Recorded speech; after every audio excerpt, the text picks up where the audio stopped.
ALLATRA Global Research Center presents. We are seeing people being diagnosed earlier compared to 50 years ago. We are seeing people being diagnosed with more aggressive disease of various kinds. And we are seeing people having worse outcome compared to what they used to. And this is despite of all the advancement we have been able to make in the medical science in general. Do we expect the rise in neurodegenerative diseases, disabilities, and so forth? I think we are already seeing that rise. The rise in cancer rates worldwide is absolutely frightening. I think it's very legitimate to call it an epidemic. There's an increased rate of cancer worldwide in children and also in people much younger than I used to see. So what's going on now is that we're having a rise in people getting cancer, children, young adults, and it's probably not due to smoking or alcohol or anything. There seems to be something else, something in the environment that is causing this cancer at an alarming rate, and it's getting worse. So a very serious problem.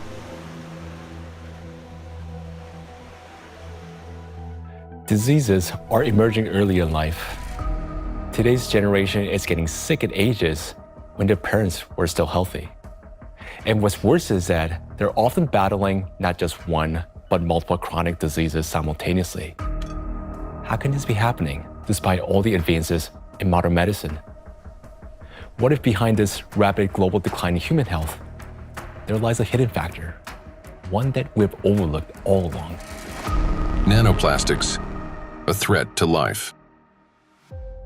We're talking about microplastics, tiny particles that can't be seen with the naked eye. They're much thinner than a human hair, extremely fine. From the molecular level to the scale of entire ecosystems, understanding microplastics is crucial for protecting the biosphere and public health. I was also surprised that it took so long, to people to recognize that's a problem, because this plastic production increased super high in the 1950s, and we have now, I guess, something between 400 and 500 million tons of plastic production every year, and this keeps accumulating, in all our ecosystems. So it's not only affecting the human life, but the whole ecosystem. So it's every individual, every plant, even bacteria. They take them up. So that's something which we have to take into account. The fact that it now pervades from our deepest ocean to our highest mountain, that it's present in more or less every living sample that scientists have looked at, and in some populations in considerable proportions, and that it's now pervading, our food, drink, and the air we breathe, to me, is quite concerning. The science has clearly, without a doubt, shown that these chemicals, these particles are very harmful for us in various ways, not just one organ system, but all organ systems are affected.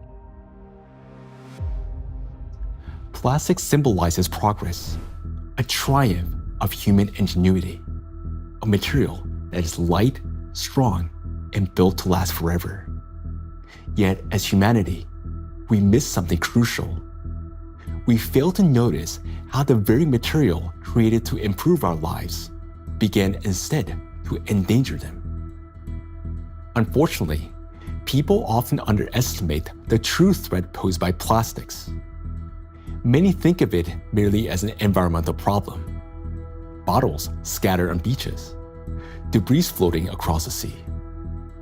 And yes, these do pollute our planet.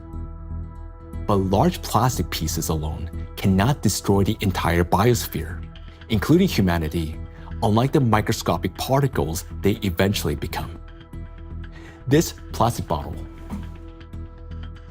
in this form, it poses no immediate danger. But everything changes once this solid object disintegrates into masses of microscopic fragments.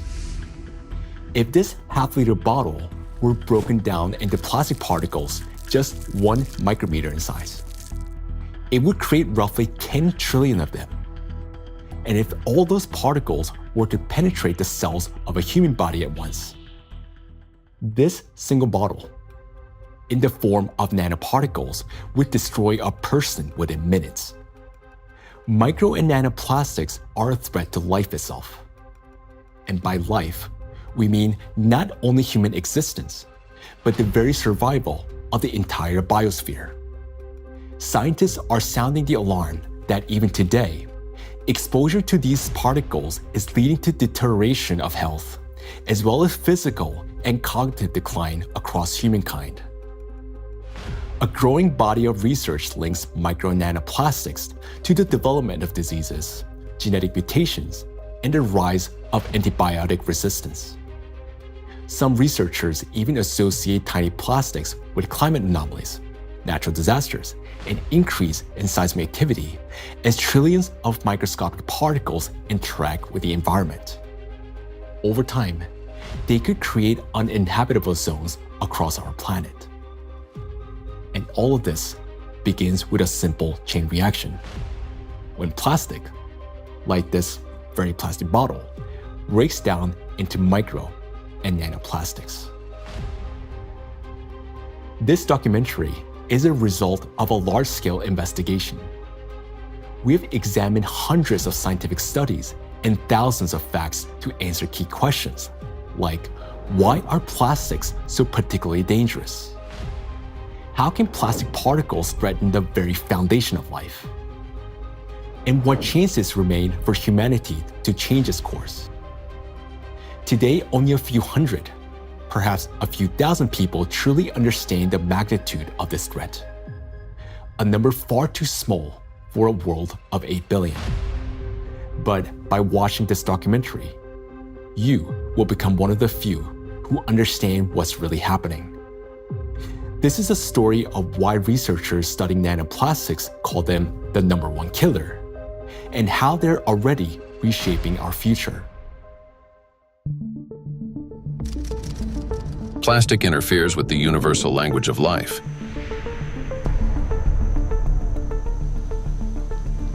We are living in an era when life on Earth is disappearing faster than ever since the age of the dinosaurs. Currently, the extinction rate of species is 1,000 times higher than the natural extinction rates, making our time one of the most devastating periods in all of history in terms of biodiversity loss. The 6th mass extinction is already underway. The modern world is plunging into a biological collapse, like the ones in the past that wiped out up to 90% of all living creatures on the planet. While past global catastrophes were driven by volcanic eruptions or meteor impacts, today a new factor has joined these forces of nature. An invisible enemy created by humans, capable of destroying all life. Plastics are everywhere.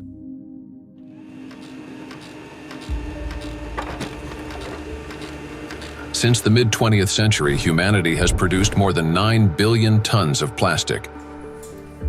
A material that was meant to make life easier, but has instead become a deadly trap for nature and for humanity. It is well established that most plastic is never recycled. Professor Antonio Ragusa, an Italian obstetrician gynecologist and researcher who first identified microplastic in the human placenta, explains how it continues its journey through the biosphere. Of the millions and millions of tons of plastic we produce, less than 10% gets recycled. More than 90% is dumped into the environment. And when plastic gets dumped into the environment, it slowly breaks down into smaller and smaller particles, eventually becoming very small, microplastics, or even tiny nanoplastics. These particles travel down rivers, reach the seas, spread throughout the oceans, and enter the fish we later eat, so they end up back inside us. The problem of microplastics has long been observed in ecosystems across the globe. Professor Sedat Gündoğdu of Çukurova University in Turkey, founder of a research group on microplastics and expert in marine biology and Mediterranean microplastic contamination, speaks about this growing concern. I'm working on fish biology mostly. I was working on fish biology since 2016.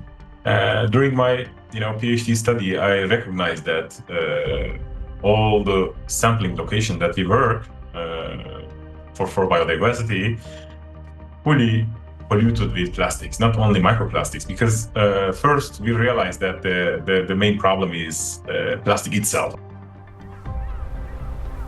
Today we are accustomed to hearing the word microplastic. But there was a time when this term simply didn't exist. Professor Richard Thompson is a marine biologist at the University of Plymouth, director of the Marine Institute, officer of the Order of the British Empire, and fellow of the Royal Society. In his work, he was the first to describe microscopic plastic particles in the marine environment, laying the foundation for an entirely new field of research. When I started to teach, I set the challenge to some of my students. They went out onto the shoreline, they collected samples of sand, and we started to look at them under the microscope. And from the very first samples, we could see pieces that did not look like sand grains, brightly colored pieces, red and blue. And it was then almost a kind of forensic journey to confirm their identity. And we confirmed that they were indeed plastics. We showed that they were present around the UK in a range of different habitats, in sediments and in the water column. And interestingly, in that first paper in 2004, my first paper on the topic, we used the term microplastics. And the term hadn't been used in this context for truly microscopic pieces before. There had been, and we referenced them in our paper, some studies of small pieces of plastic before, but we went smaller than anybody else. We showed this bioavailability. We showed the temporal trend of increasing over time. The ocean is the main reservoir of plastic accumulation. It already contains more than 200 million tons of plastic waste, and this amount continues to grow every day. It is important to understand that plastic does not disappear. Under the influence of sunlight, waves, salinity, and mechanical friction, it breaks down into microplastics and nanoplastics. Microplastics are plastic particles smaller than 5 millimeters in size, while nanoplastics are smaller than 1 micrometer, about 1,000 times thinner than a human hair. There are about 350 trillion microplastic particles in the surface layer of the ocean alone. Yet the real number is far greater. Scientists estimate that roughly 90% of nanoplastic particles are too small to be detected by current analytical instruments. As water evaporates from the surface of oceans and other bodies of water, microplastic particles rise into the atmosphere together with the water vapor. Dr. Dusan Materic, an environmental analyst at the Helmholtz Center for Environmental Research, Germany, leads a research group dedicated to the study of nanoplastics. Dr. Materic investigates atmospheric nanoplastics at the Sonnenblick Observatory in Austria, the oldest high-altitude research station in Europe. And for those nanoplastics that fragments from big fibers, because of UV weathering, because of just mechanical forces, those shredding nanoplastics are much more potent to stay in the air for a long period, and that means picked up and brought even here at 3,106 meters above sea level. So what we discovered is that we have nanoplastics across all the stations, and we have nanoplastics even in the deepest ocean environment, and our deepest point is below 5,000 meters. Micro and nanoparticles in the atmosphere can travel thousands of kilometers, crossing from one continent to another. This is noted by Dr. Elke Ludewig from Austria, who heads the Sonnenblick Observatory and the European Center for Cloud Ambient Intercomparison, where the transport of these particles and the effects of this process are recorded. We know from different cases that we have really long transports of particles from, for example, Japan up to here, or Canada, for example. There are two examples I can tell you. The one is the accident in Fukushima. It took about 11 days until aerosol particles with a higher radiation received the Sonnenblick Observatory. Another example was in 2025, on the 9th of June, there was a kind of transport, an air mass from Canada received the station here. We could see it in the sky. Of course, we could see it in our data that we had higher aerosol concentration, but the really impressive moment was, and that's why it's also important to have stuff up here, we could really smell the burn in the air. And this lasts for the whole day. So there you can see how intense effects somewhere on the globe, especially on the North Hemisphere, can be, and it's still transported hundreds of kilometers around the North Hemisphere, and we can measure it here and show what it is. Atmospheric micro and nanoplastics then return to Earth with precipitation, falling with rain or snow and settling in forests, on farmland, and across grasslands, where they seep into the soil and penetrate plants. This is happening all over the planet, in both the northern and southern hemispheres. Liliana Cáceres Sanchez, MSc in Science, Technology and Health, a biologist specializing in ecotoxicology and environmental protection, and a researcher at the Center for Research in Exact Sciences and Engineering at the Bolivian Catholic University San Pablo, notes that microplastics are present in natural environments, in living organisms, and in food products. In recent years, we've conducted analyses of soil, air, and both surface and groundwater in Cochabamba. We have also examined lakes and lagoons, and in all of these samples, we have found microplastics. The fact that we found microplastics even in areas with no human presence suggests that microplastic particles are actively moving through the environment. In addition, we identified their presence in food and in living organisms. We detected microplastics in milk and other pasteurized products such as yogurt. They were also found in wild animals, for example, in the Titicaca water frog and in fish from a lake near Cochabamba called Angostura. These findings confirm that microplastics have already become part of our food chain and ecological chain. Due to microplastic pollution, 1 in 10 grains of the world's 3 main food crops, rice, wheat, and corn, may die before harvest. In addition, researchers from the University of Catania have found high concentrations of microplastic particles in apples, pears, carrots, potatoes, lettuce, and broccoli. Overall, apples and carrots contained the highest levels of contamination, and fruits were found to have more plastic particles than vegetables. On dairy farms in several countries, microplastic particles have been found in samples of hay and other types of cattle feed. The presence of microplastics has also been confirmed in the milk and meat of cows and sheep, as well as in the lung tissue of pigs and in the stomachs and intestines of domestic ducks. This means that plastic has now become inseparable from livestock farming. Scientists from the University of Newcastle in Australia estimate that the average person today consumes around 250 grams of plastic per year through food, the weight equivalent of 50 plastic bags. Moreover, humans inhale micro and nanoplastics. According to studies, an adult can inhale up to 106,000 microplastic particles during a 2-hour walk in a large city.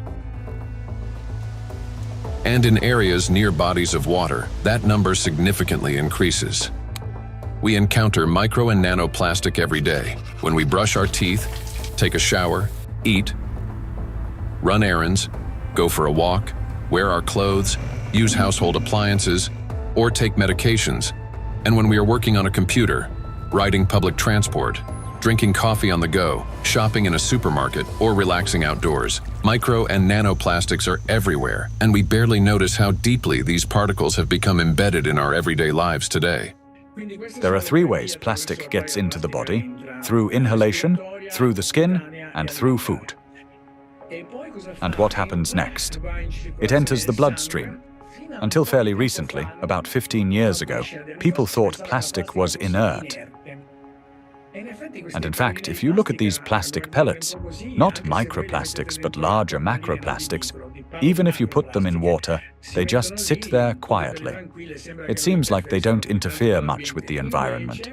But once they break down into micro and nanoplastics, they get into the human body through those 3 pathways, enter the bloodstream, and from there reach all the parenchymal tissues, that is, the organs, kidneys, liver, heart, arteries, veins, placenta, breast milk. Micro and nanoplastics have already become an inseparable part of the human body. They accumulate in the tissues of the intestines, heart muscles, and in the endocrine and reproductive organs, disrupting their functions. There isn't a single place in the human body they cannot penetrate. Studies show that the highest concentrations of nanoplastic have been found precisely in human brain tissue. Professor Lucas Kenner, a pathologist, cancer researcher, director of the Christian Doppler Laboratory for Applied Metabolomics, and scientific director of the Micro-1 project studying microplastic and its effects on health, explains how micro and nanoplastic particles can evade the body's defense mechanisms and reach the brain within just a few hours.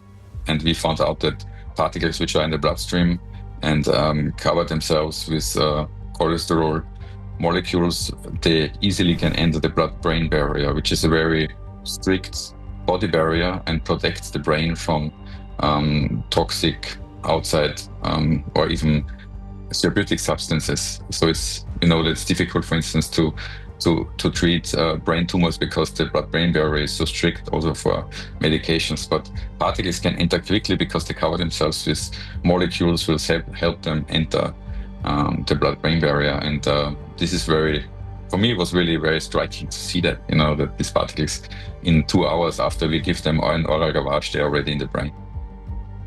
Scientists at the University of New Mexico have found that in every gram of brain tissue in middle-aged individuals, there are about 4,900 micrograms of plastic. This means that today, around 0.5% of the human brain is composed of plastic. Simple calculations show that the human brain contains on average around 7 grams of plastic, roughly the weight of a plastic teaspoon. And such a teaspoon is already inside the human head. It is well known that micro and nanoplastics are dangerous because of toxic chemical additives they contain, such as phthalates and bisphenols. Treating diseases associated with just 3 chemicals of the most toxic additives found in plastics costs humanity $1.5 trillion a year. But this is only the tip of the iceberg, as overall more than 16,000 chemical compounds are used in the production of various types of plastics, each carrying its own potential risks to human health. Yet there is another factor, one far more dangerous and still vastly underestimated, in how nanoplastics affect the human body. It is precisely this factor that allows nanoplastics to easily penetrate the body's protective barriers, and once inside, they are virtually impossible to remove. The destructive impact of plastics at the chemical level has already been examined in another documentary, A Trap for Humanity, part of which focused on the toxic additives in plastics and their devastating effects for human health. Now, the dangers from chemicals are, of course, the most visible and widely discussed part of the problem. But as our investigation continued, we realized that the true danger of plastics lie beyond the chemistry, extending much deeper into the realm of physics. To understand why plastic particles are so dangerous, we must first understand their unique physical properties. Unique properties of plastic. At the micro and nanoscale, plastic particles acquire new physicochemical properties. They can retain surface charge for longer periods and interact with electrostatic fields and other molecules. In this sense, micro and nanoplastics can be compared to an electret, a material that accumulates static electricity and holds it for an extended time. Moreover, plastic particles not only retain an electrostatic charge, but can also recharge it. This occurs through the triboelectric effect. That is, when plastic comes into contact with or rubs against other surfaces, including fabrics, cells, and liquids. In other words, plastic particles can recharge themselves, restoring their electrostatic charge again and again. To understand how the properties of plastic differ from those of other materials, we conducted a simple experiment. Here, inside transparent plastic cups, we suspended several objects made of different materials: a metal needle, a wooden matchstick, a copper wire, and a strip of magnesium. Now, while these objects remained motionless when a plastic rod was brought close, everything changed dramatically when we rubbed the plastic rod against the wall. That is, all the suspended object began swinging and moved toward the rod. So, what caused this reaction? The answer lies in the electrostatic charge that formed on the plastic surface. For example, a wooden rod, unlike plastic, cannot hold such a charge. even after rubbing it with wool. The material caused no movement. The same was true for metal scissors, which showed no effect until the material touched a magnet. Only then did the metal needle respond. So this experiment clearly shows how material responds differently to electric and magnetic fields. Now, plastic stands out among other materials because it can not only accumulate, but also retain electrostatic charge for a prolonged period. This is distinct from wood, which quickly dissipates charge because of its moisture content, and therefore has little effect on other nearby objects. It's a dielectric material. Metals, on the other hand, do not hold charge but quickly redistributes it across their surface. They're conductors. Magnets, meanwhile, create magnetic rather than electric fields and thus cannot attract electrically neutral objects in the way a charged plastic can. So this is what makes electrostatically charged plastic so dangerous. It is an invisible force capable of changing everything around it.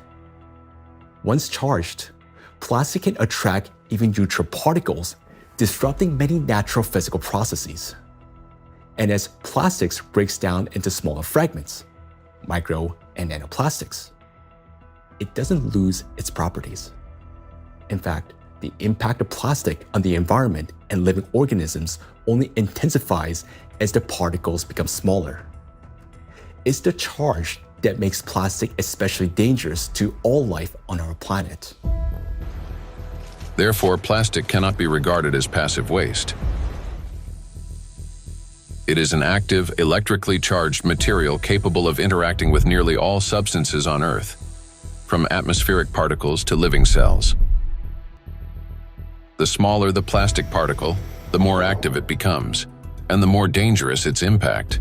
If you view a microplastic particle and it's 5 millimeters in diameter, and you break it down to a nanoplastic particle, which is 1 micrometer in size, you generate from one particle 125 billion particles, which is the number of galaxies we have in the universe. And the surface of these particles is 5,000 times larger than the 5 millimeter particle. So this just exemplifies how big an issue the breakdown of those plastic particles in even and all the time smaller particles. And these particles have maybe total different properties than the large 5 millimeter particles. So you not only change the size, but also the surface and the properties of the particles. Nanoplastic has an enormous surface area compared to its mass. It's like a tiny grain with the surface area of a football field. This is called a high specific surface area. The larger the surface, the greater the particle's ability to accumulate and retain electrostatic charge, and the more active sites it contains that bind proteins, metal ions, lipids, and other molecules from the surrounding environment can attach. To understand how dangerous these tiny charged particles are, let's run a simple mental experiment. For example, we have an ordinary 1.5 volt battery. If we divide it into 125 billion tiny batteries, and suppose each of them still had the same power output of 1.5 volts, their aggregate power would equal 187.5 billion volts. Imagine how much greater the voltage will become. Similar things happen with plastic. When a single fragment of plastic is divided into 125 billion particles, each carrying a charge, the amount of charge increases. Today, millions of tons of plastic in our biosphere are constantly breaking down into smaller and smaller particles, each carrying an electrostatic charge that allows it to penetrate everywhere. Consequently, as the number of electrostatically charged plastic particles grows, an excess electrical potential builds up throughout our planet. This is a major factor disrupting the Earth's energy balance, contributing to warming of the oceans, increase in atmospheric anomalies, as well as the number and severity of natural disasters each year. Note that the warmer the ocean, the more acidic it gets, and the faster plastic breaks down into charged micro-nanoplastics. This in turn leads to greater buildup of energy on our planet, amplifying all these processes in a self-reinforcing chain reaction. In addition, the smaller the particle, the more easily it penetrates the protective barrier of living organisms, including humans, triggering various chronic diseases and killing millions of people. We'll explore all of this in detail. In other words, plastic fragmentation does not make it safer. On the contrary, it transforms it into nanoparticles that readily penetrate living organisms. We know so far that compared to microplastics, nanoplastics can pass through the cell membranes much easily. That means that they can go to our bloodstream, not just us animals as well, and they can be carried to certain organs, deposited there, hard to be excreted back and things like that. This is why nanoplastic is far more dangerous than microplastic, as its capacity to accumulate electrostatic charge is significantly greater. Due to their electrolyte behavior and small size, plastics do not remain inert particles. They become charged and transform into trillions of micro and nano killers. It is through this charge that tiny plastics can penetrate deep into the living tissues and even destroy them. Today, these particles are everywhere, and they're already interfering with the delicate electrical processes in nature. Now, we often think of electricity as something artificial, confined to light bulbs, batteries, and wires. But in reality, electrical impulses are the very language of life. That is, they enable the entire biosphere to function. And it is precisely these natural processes that electrostatically charged micro and nanoplastics are now disrupting. Universal language of nature.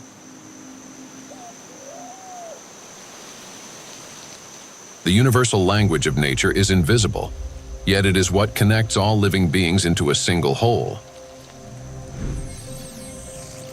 Forests. In forests, tree roots are linked with fungal networks, forming a complex and interconnected system beneath the soil that scientists call the wood wide web. This network not only distributes water and nutrients, but also enables plants to exchange information. Plants communicate in two major ways: chemically, by releasing specific molecules, and electrically, by sending electrical signals similar to nerve impulses in animals and humans. For example, when insects attack, a tree generates an electrical signal that triggers defensive responses. This signal can travel through roots into the fungal network, reaching other trees. A similar effect was detected by scientists during a solar eclipse. The bioelectric signals of trees began to synchronize, forming a single impulse. The oldest trees responded first, as if they remembered such events, and were warning the younger ones. Through electrical signals, plants can coordinate their growth, warn each other of danger, adapt collectively to stress, and even store shared memory. It is precisely this finely tuned system that is now being disrupted by micro and nanoplastics. Today, forests have become vast reservoirs of microplastics. Research shows that forests capture microplastic from the atmosphere. As air currents pass through forests, they carry tons of microplastic particles. The forest functions as a massive filter. Tree canopies and leaves literally comb out particles from the air. In the past, this process helped purify the atmosphere from dust and dirt. Today, however, along with these natural particles, micro and nanoplastic are also being trapped. Unlike dust, which can become part of organic matter, plastic does not decompose. It remains in leaves, accumulates in soil, and persists in forest air. Every day, dozens of microplastic particles settle on each square meter of the forest canopy. Scientists estimated the annual deposition of microplastics in forest soils and showed that it correlates with the scale of plastic production in Europe. Assuming that atmospheric fallout is the primary source, they concluded that roughly 400,000 microplastic particles per square meter could accumulate in forest soil over a 70-year period. Charged particles distort bioelectrical signals and deprive forests of their ability to adapt and survive. Negatively charged nanoparticles penetrate plant roots more easily, disrupting nutrient absorption. As a result, growth slows down and root formation is impaired. In addition, electrostatically charged micro and nanoparticles of plastic adhere to leaves and penetrate plant cells, impairing photosynthesis. They damage chloroplasts, the energy centers of plant cells, the analog of mitochondria in animal and human cells. Prolonged exposure to micro and nanoplastics reduces the ability of plants to produce oxygen. Some of the world's forests, such as the eastern forests of the Amazon, are already emitting more carbon dioxide than they produce oxygen. Animals. Micro and nanoplastics can penetrate the brains of animals. Electrostatically charged plastic particles damage brain cells and disrupt the transmission of nerve impulses. This causes malfunctions in the nervous system, from reduced vision, hearing, and smell to impaired motor coordination. As a result, animals struggle to navigate, find food, avoid danger, and to communicate with one another. And all of this greatly reduces their chances of survival. These effects mirror the early signs of neurodegenerative diseases in humans. According to the Worldwide Fund for Nature, over the past 50 years, the global population of wild animals has declined by nearly 70%. People can't even protect those they've taken responsibility for. Household pets are also poisoned by micro and nanoplastics. Pet food contains PET, the same plastic used to make bottles. Moreover, microplastic particles have been found in the tissues of cats and dogs. Scientists analyzed tissue samples from 49 animals, 24 cats and 25 dogs, that had died of natural causes and found that more than 70% of them had microplastics present in multiple organs.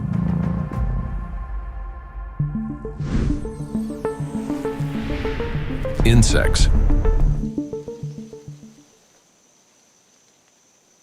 The rate of insect extinction is 8 times higher than that of mammals, birds, or reptiles. The crisis is especially severe for pollinators, bees, whose role in ecosystems and agriculture is critical.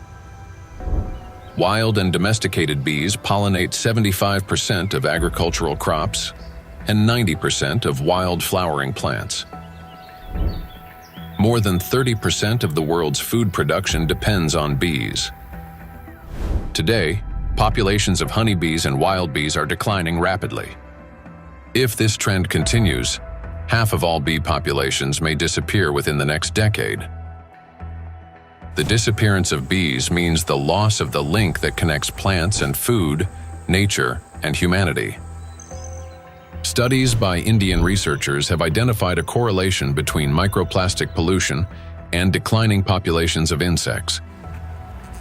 Bees interact with their environment through electrical impulses. They navigate not only by scent, color, and flower shape, but also, remarkably, by sensing a flower's electric field. When a bee approaches a flower, they communicate through the electrical field. As bees fly, friction with the air gives their bodies a positive charge, while flowers, being grounded, carry a negative charge. This difference creates an electric field that allows pollen to transfer to the bee even before it lands. Experiments have shown that bees can distinguish flowers by their electric fields, associate specific electrical signals with the presence of nectar, and even determine a flower's freshness by the strength of its residual charge. After a flower has been visited, its electric field weakens, and other bees can read the signal that the flower contains less nectar. Moreover, the bee's own electric charge can stimulate a plant to release fragrance, attracting even more pollinators. Thus, an entire electrical communication system operates between bees and flowers. The electrostatic charge carried by micro and nanoplastics distorts these electrical impulses, affecting the bee's brain and nervous system. As a result, bees can no longer recognize flowers, locate nectar, find its way home, or identify members of their colony. Even the smallest doses of microplastics can be lethal to bees. Bees are covered in sensitive hairs and constantly interact with their environment, allowing plastic particles to settle on their bodies and easily penetrate them. One of the leading experts studying the impact of microplastics on insects is Professor David Baraki, PhD in ecology and animal ethology, biologist, and head of the Cognitive and Behavioral Ecology Lab, B-Lab, at the University of Florence. We already know from our studies and studies from other colleagues that, for instance, the microplastic can affect the gut microbiome.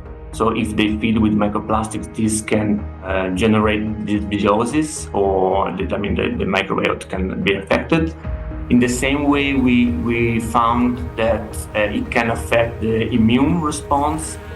So both honeybees and bumblebees have a kind of immune depression, so they are not any longer able to fight infections.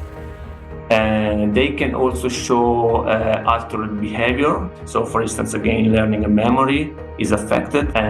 Polyethylene doesn't seem to hurt too much honeybees.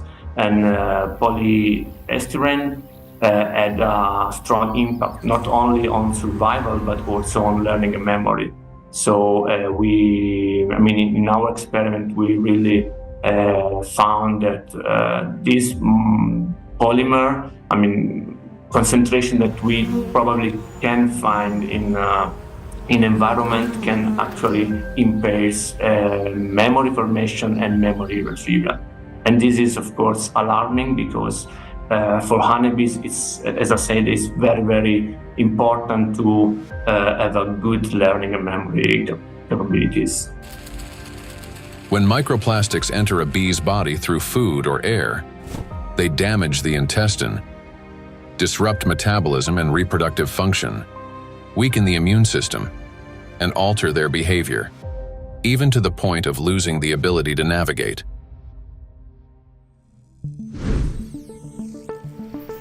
Birds. Across the globe, scientists are observing an alarming trend. The number of wild birds is rapidly declining. In North America alone, over the past 50 years, approximately 3 billion birds have disappeared. That is a quarter of the entire bird population.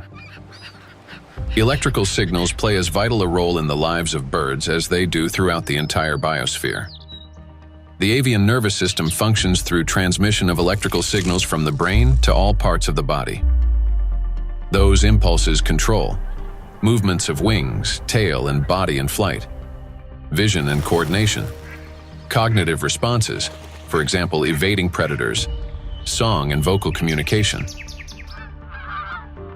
Birds are true living navigators capable of traveling thousands of kilometers and returning precisely to the same locations year after year. Scientists have discovered that many migratory birds use Earth's magnetic field for orientation. Imagine an airplane. A pilot sees a radar screen with lines and markers to avoid getting lost in the sky. For birds, their eyes serve as such a radar. Specialized molecules in their eyes detect both light and Earth's magnetic field, converting them into electrical signals. In the brain, those signals form an image with field lines superimposed on the real world. A bird simultaneously sees clouds, land, and its magnetic radar, allowing it to maintain course in any direction with ease. Electrostatically charged micro and nanoplastic particles entering a bird's body distort electrical impulses and disrupt functioning of its nervous system. This leads to loss of motor coordination, weakened memory and learning ability, and impaired vocalization and spatial orientation. Externally, this manifests as increasingly erratic flight, unstable behavior, and even softer, weakened chirping. Nestlings are especially vulnerable. Many do not survive to adulthood, and those that do often exhibit cognitive impairments.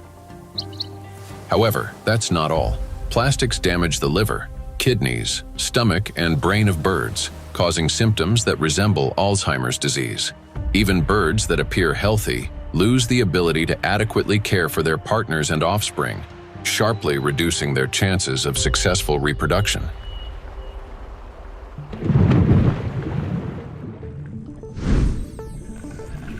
Marine life.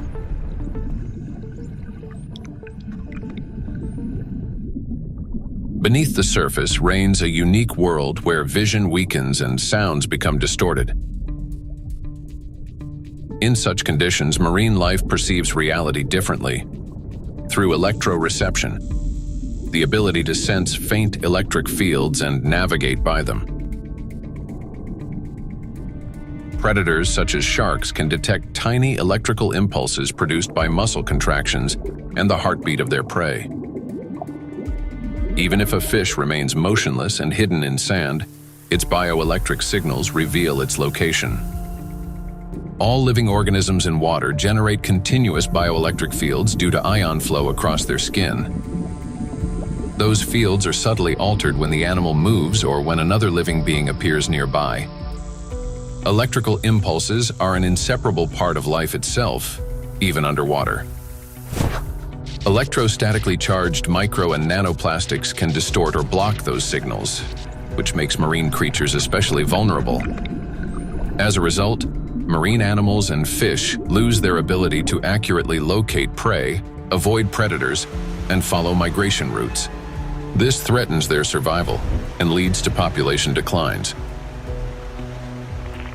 Furthermore, fish exposed to microplastics exhibit a wide range of toxic effects, from immune system dysfunction to altered blood composition.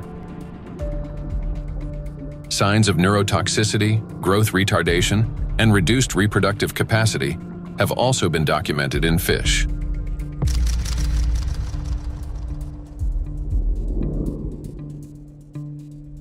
All processes in the biosphere rely on extremely subtle electrical impulses. It is these impulses that become distorted by electrostatically charged micro and nanoplastic.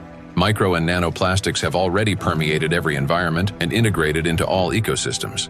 The examples given here represent only a small part of a global problem. Disruptions are occurring throughout the biosphere without exception, and the outcome is the same everywhere. Distortion of signal transmission, breakdown of biological connections, malfunction of living systems, and ultimately, the death of life itself. Micro and nanoplastics are everywhere, and everything they touch is slowly dying.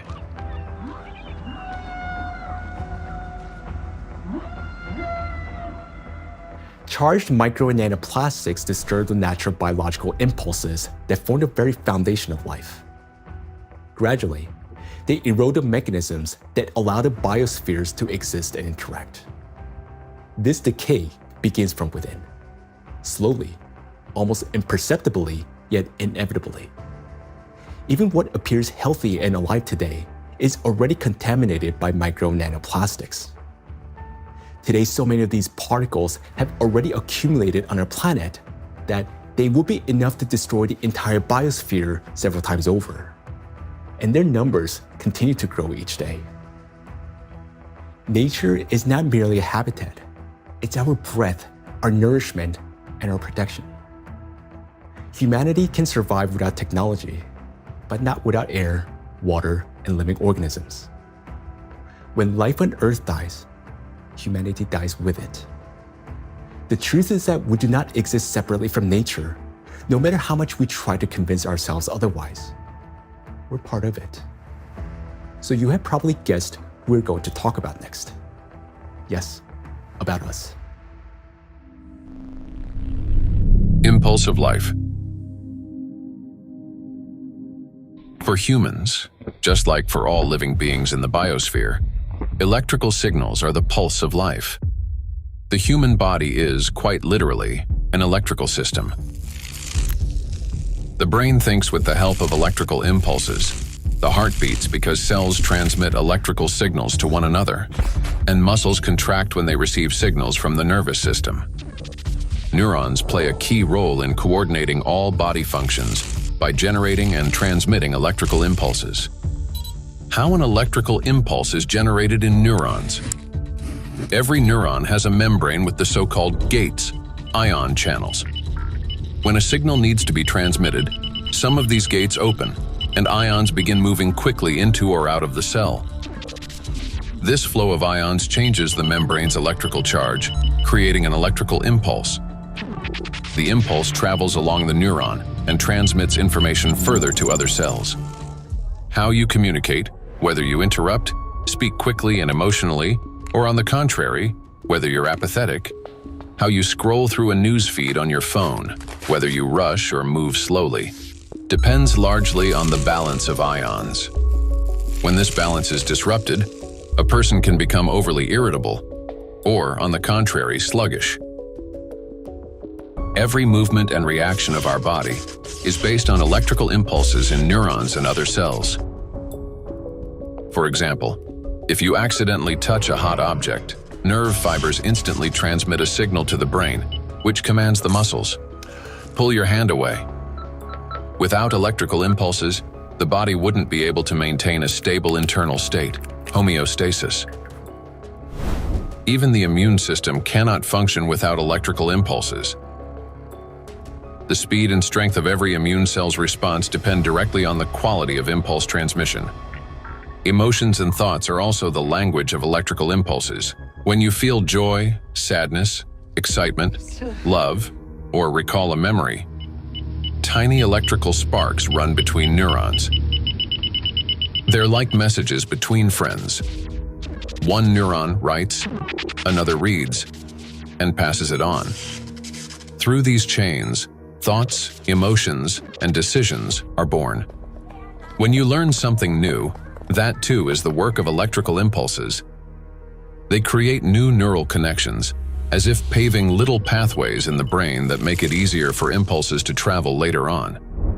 Even at the very beginning of life, when a sperm cell fertilizes an egg, an extraordinary phenomenon occurs. This contact triggers a cascade of biochemical reactions, including the release of billions of zinc ions. This impulse acts like a start button that activates the egg and initiates the very process from which the future embryo begins to develop. We rarely think of ourselves as electrical systems, yet that's exactly how our bodies function. Nature created a perfect design in which countless vital processes and interactions occur through electrical impulses. But there was one thing that nature could not have foreseen: that humans would create an enemy capable of infiltrating and disrupting this perfect mechanism. In studying micro and nanoplastics, we discovered that their most dangerous weapon is invisible. It is the electrostatic charge that these particles accumulate and retain. This charge begins to destroy us from within, starting from the very foundation of life, the cell. Inside the cell, charged nanoplastics cause the greatest harm. They disrupt communications between the cells, trigger self-destruction programs, and deprive cells of their ability to generate energy for sustaining life. The question is, how do plastics do this? How do micro and nanoplastics damage the body's cells? Disruption of interactions between neurons. Electrostatic charge and extremely small size allow nanoplastic particles to penetrate inside human cells. The impact of nanoplastics on cell function can be clearly traced in neurons, cells of the nervous system, as their function is directly linked to the generation and transmission of electrical signals. Valérie Etkin, Doctor of Physical and Mathematical Sciences and member of the European Academy of Natural Sciences, emphasizes that the impact of nanoplastics on nerve cells manifests at the most fundamental levels. Nanoplastics significantly influence the generation and transmission of neural impulses through multiple mechanisms that disrupt ion transport and the electrical activity of neurons responsible for transmitting nerve signals in the body. Each neuron functions like a miniature battery. It constantly maintains a difference in electrical charge between the inside and outside of its membrane. This enables the neuron to be ready to transmit a signal at the right moment. Charged nanoplastic disturbs this delicate balance, making the cell behave unpredictably. A neuron may activate prematurely, like a light flickering on without command, or conversely, fail to transmit a signal when needed. Such interference disrupts the operation of entire neural networks, like a city experiencing power outages, where neighborhoods go dark one after another, leading to a blackout. In addition, as shown by research conducted by Chinese scientists from Southern Medical University in Guangzhou, nanoplastic interferes with the operation of ion channels. Nanoplastic carrying an electrostatic charge can interact with these channels and alter their structure. As a result, the gates may fail to open or remain open for too long.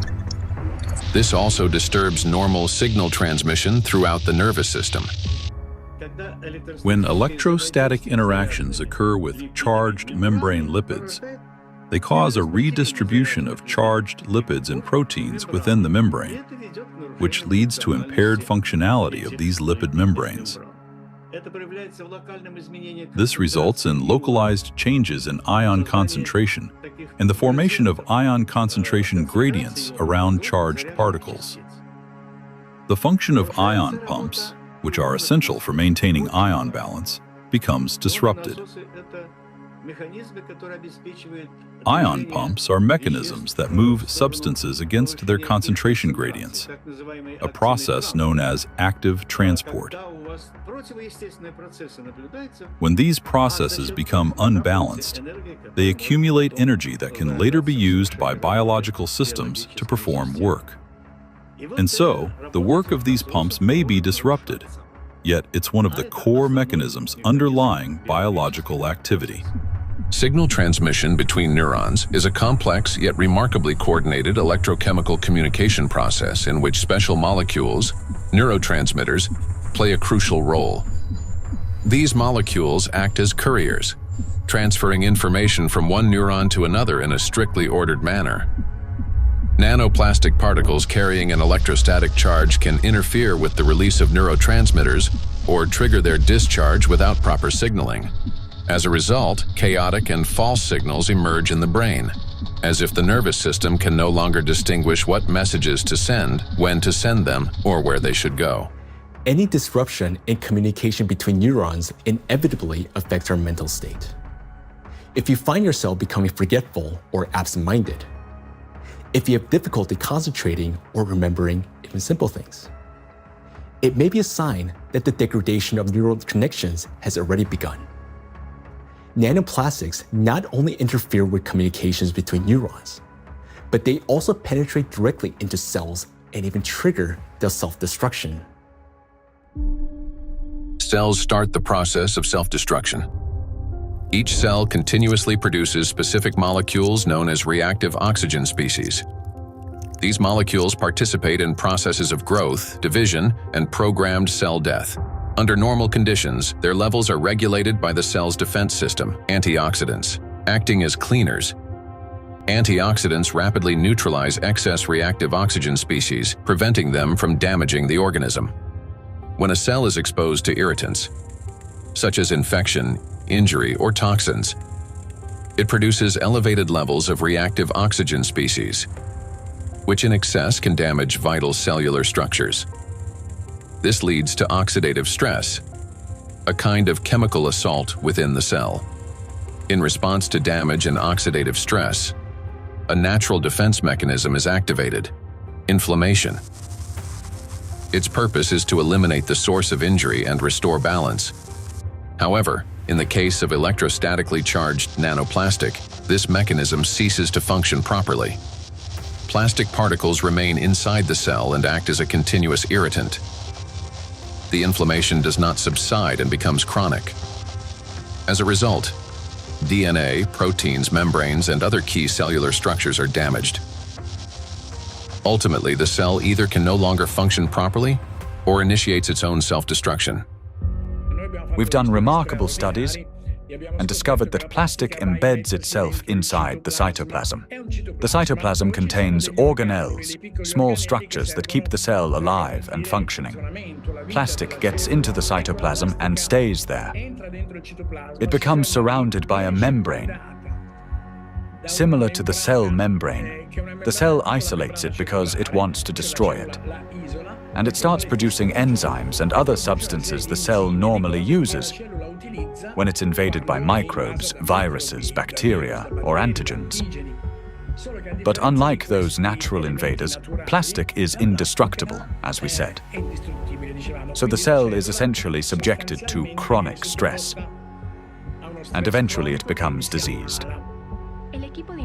The Microplastics Research Group at the Bolivian Catholic University in Cochabamba uses aquatic planarians, small organisms that serve as highly useful biological models. Their strong regenerative capacity makes it possible to detect early changes in cellular processes similar to those that occur in other animals. Microplastics, especially when combined with other pollutants such as metals, are already affecting living organisms.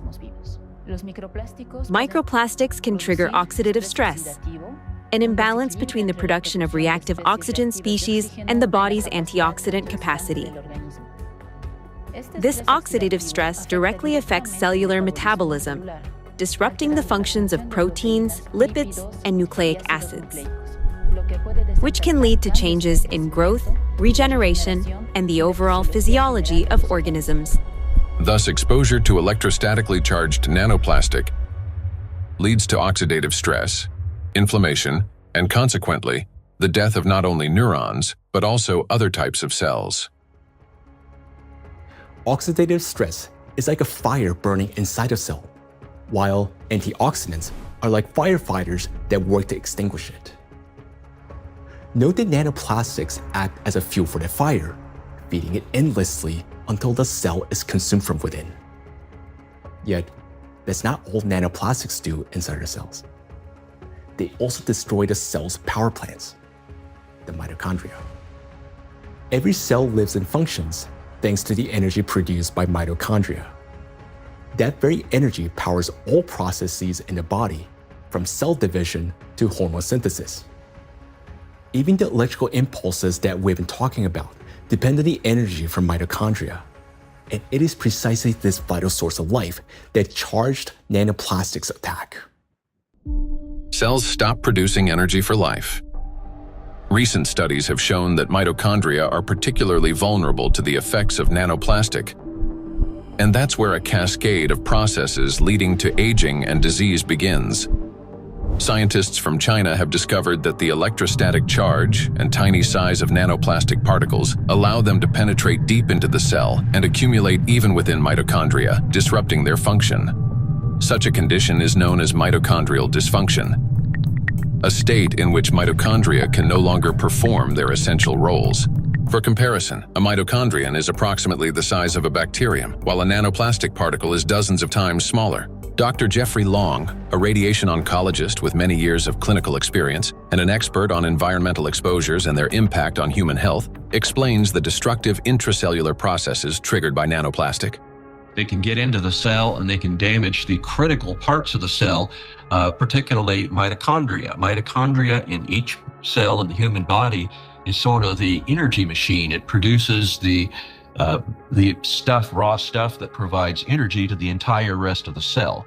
And it is frightening to understand, and increasingly so with increasing scientific studies, that nanoparticles nanoplastics, as they get in, are actually damaging the mitochondria, that energy-producing part of the cell. They're also damaging the part of the cell involved in division and reproduction called DNA. And certainly they can affect other molecules and proteins within the cell. Mitochondria are the cell's energy and signaling center. They regulate metabolism, control cell growth and division, protect against oxidative stress, modulate inflammation and immune responses, and trigger programmed cell death. One of their key functions is cellular respiration, the process by which energy is produced. Energy in the human body is generated as follows. First, proteins, fats, and carbohydrates from food are broken down into simple molecules. These molecules then enter the mitochondria, where electrons are extracted from them. The electrons move along a specialized chain of proteins, much like an electric current passing through wires. This electron flow drives the mitochondrial energy machinery, resulting in the production of ATP, the universal fuel that powers all organs and tissues. A single mitochondrion can produce up to 10 million molecules of ATP per day. However, electrostatically charged nanoplastic interferes with this delicate process. Its particles disrupt movement of electrons and reduce the efficiency of ATP synthesis. It is similar to a power plant where the wiring begins to short circuit. The generator falters, energy output drops, and the entire system starts to fail more quickly. Mitochondria have their own DNA, a set of instructions for energy production. Without it, mitochondria cannot generate energy, and the cell gradually loses its power source and begins to deteriorate. Exposure to nanoplastic causes mutations to accumulate rapidly in mitochondrial DNA, further impairing mitochondrial function. Studies published in 2023 demonstrated that 50 nanometer polystyrene nanoparticles sharply reduce ATP production and increase the number of mutations in mitochondrial DNA. We have studies on this, with dramatic images taken using a scanning electron microscope, as well as a transmission one, where you can actually see plastic destroying the mitochondria, the structures that produce a cell's energy. Chronic exposure to nanoplastic turns cells into a battlefield. Their electrostatic charge prevents mitochondria from carrying out their essential functions, and this disruption marks the beginning of the slow decline of cells, tissues, and organs. We have now seen the key mechanisms by which charged nanoplastic particles damage cells.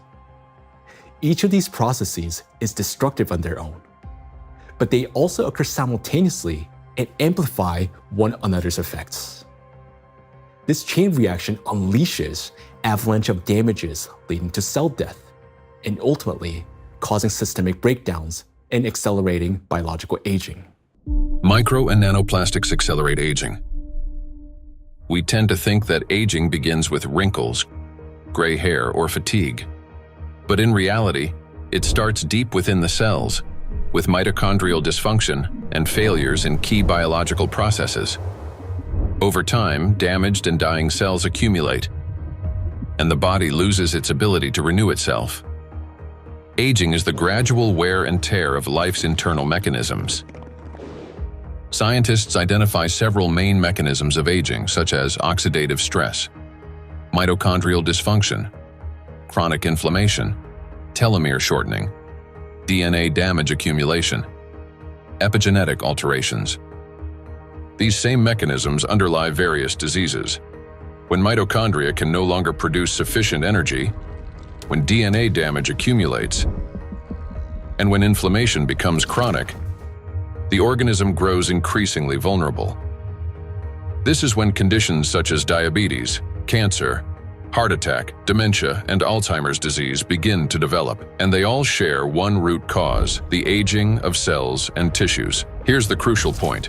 Electrostatically charged nanoplastic induces the same processes: oxidative stress, DNA damage, mitochondrial dysfunction, telomere shortening, chronic inflammation, and epigenetic alterations. Thus, electrostatically charged nanoplastic artificially accelerates cellular aging. What once unfolded over decades can now progress many times faster under its influence. And we are already witnessing the consequences. Diseases are becoming younger. Scientists have found that modern generations develop illnesses earlier and accumulate more chronic conditions than their parents did at the same age. Even a difference of just a few years now translates into noticeably higher rates of disease. Cancer and hypertension remain the most common conditions. Moreover, each subsequent generation shows an increase in the number of chronic conditions in a single individual. Diseases once considered age-related are increasingly found in young people. Notably, this trend coincides with the growing plastic pollution of the environment. As a result of exposure to electrostatically charged nanoplastic, the biological cell age of people in their 20s or 30s may already correspond to that of a 50 to 60-year-old person. So very frightening how widespread nanoplastics are everywhere, probably each and every one of our cells, even to you talking and among the audience listening, probably all of our cells have at least some nanoplastics. So let's summarize. Aging is a gradual breakdown of the cells in our bodies. Nanoplastics accelerate this deterioration, and thus the aging itself through all those destructive processes within the cells that we've just talked about. And here lies the crucial point. The same mechanisms that drive aging also underlie many chronic diseases. In other words, micro and nanoplastics not only speed up aging, but also contribute to the development of diseases. Today, micro and nanoplastics are detected in every organ of the human body, and everywhere, in each organ, in each cell. The tiny plastic particles trigger a cascade of internal destruction.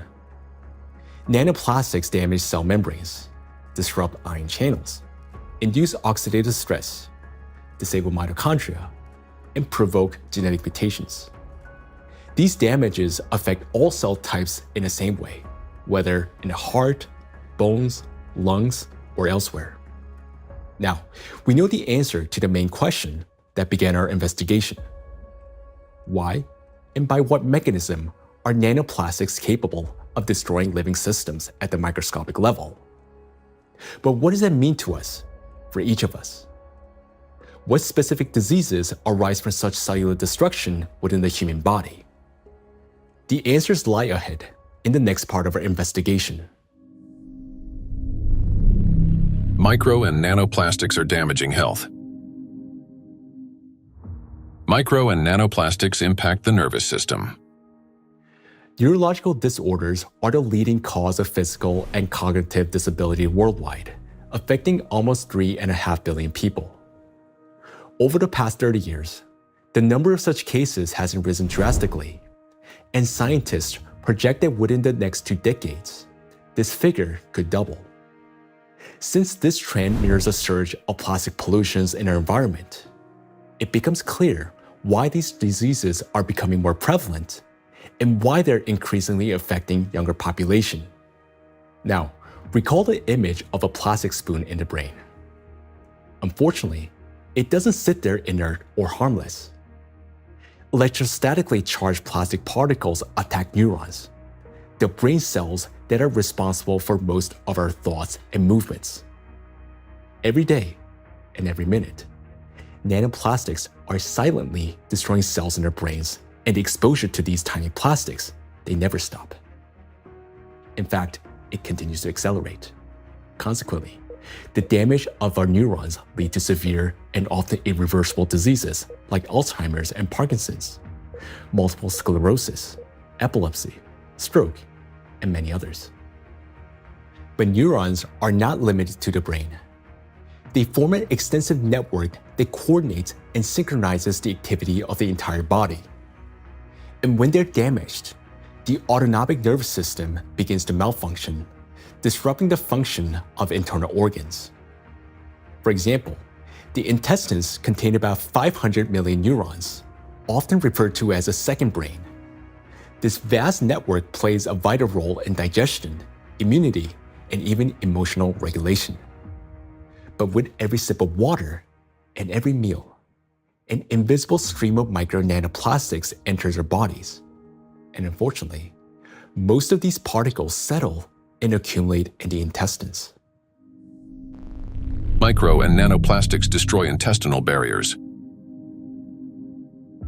The intestine is not just a digestive organ. About 70% of the cells in our immune system are concentrated there, which means its condition directly affects the protection of the entire body. So another study that we provided, showed us we are actually eating plastics, microplastics, because we analyzed 26 human cadaver. We just investigate their intestinal system, their gut content, and we found like between 9 and 10 microplastic per person in their stomach. So this is like a acute exposure. At that time, they exposed that amount of microplastics because, when you eat something, it will pass through your intestinal system. Some of them will remain inside the system. This is what we found. There remain microplastic particles inside the human stomach because grams doesn't give enough information about exposure because the particles behave according to their shape rather than their mass, because the definitive transportation feature of plastics or particles is size, because all the human barriers, the gut barrier, intestinal blood barrier, they are selective for size and the type. If they smaller than certain size, like 100 micron, they can pass through through intestinal system to the blood system. The intestinal barrier works like a filter. It allows useful substances, vitamins, nutrients, to pass through and blocks harmful ones, toxins, microbes, and foreign particles. But this entire well-coordinated system is destroyed by electrostatically charged micro and nanoplastics. It damages the cells lining the intestinal walls and weakens the tight junctions between them, making the intestinal barrier more permeable. Microbes, toxins, and plastic particles begin to penetrate the bloodstream from the intestine. In response, the immune system triggers inflammation. The intestine is also the body's second brain. Its walls contain about 500 million neurons that are directly connected to the central nervous system. This connection is called the gut-brain axis. The gut and the brain are connected through the vagus nerve. It is like a direct phone line through which they constantly exchange messages. The brain gives commands to the intestines on what to do, and the intestine informs the brain about their condition. A key role in this communication is played by the microbiota, 100 trillion beneficial bacteria. They produce substances capable of both calming and irritating the nerve endings in the intestinal wall, including those of the vagus nerve. Charged micro and nanoplastics disrupt the balance of gut microbiota. Beneficial microorganisms die, while pathogenic ones begin to multiply actively. When this happens, the communication between the gut and the brain becomes distorted. When nanoplastics enter the intestine, it triggers a vicious cycle of destruction. The damage that begins in the intestine leads to systemic malfunctions throughout the body. The digestive, immune, nervous, and endocrine systems all suffer. This accelerates the body's aging process and increases the risk of serious diseases such as irritable bowel syndrome and inflammatory bowel diseases, allergies and autoimmune diseases, depression, anxiety and cognitive disorders, obesity and diabetes, cardiovascular diseases, neurodegenerative diseases, such as Alzheimer's and Parkinson's. Micro and nanoplastics destroy immunity. Researchers from the University Medical Center Utrecht discovered that immune cells exposed to nanoplastic die 3 times faster than those that are not. Such accelerated death of immune cells severely weakens immunity and reduces the body's ability to fight infections. This contributes to the spread of inflammatory reactions throughout the body. Scientists from Zhengzhou University and Henan Cancer Hospital in China have found that nanoplastics penetrate even into the bone marrow and the thymus, the organs where blood and immune cells originate and mature. The bone marrow performs 2 key functions. On the one hand, it is a blood cell factory, where red blood cells, white blood cells, and platelets are formed. On the other, stem cells of the bone marrow play a role in regenerating bones, cartilage, muscles, and fat tissue. The impact of nanoplastics on stem cells means damage to the very foundation of regeneration. First, blood formation worsens. Anemia can develop due to a lack of red blood cells. Immunity decreases due to fewer white blood cells. And the risk of bleeding rises because of platelet deficiency. Second, damage to bone cells makes bones more fragile. increasing the risk of fractures and slowing their recovery. Nanoplastics not only destroy the immune system, but through its electrostatic charge, they also create conditions for the reproduction and resilience of pathogens. A study from the University of Illinois showed that positively charged nanoplastic particles increase physiological stress in gut bacteria such as E. coli, making them more pathogenic. The electrostatic charge plays the decisive role here. It is what increases the pathogenicity of microorganisms. At the same time, nanoplastic particles without electrostatic charge did not cause physiological stress in bacteria, and their danger to humans did not increase.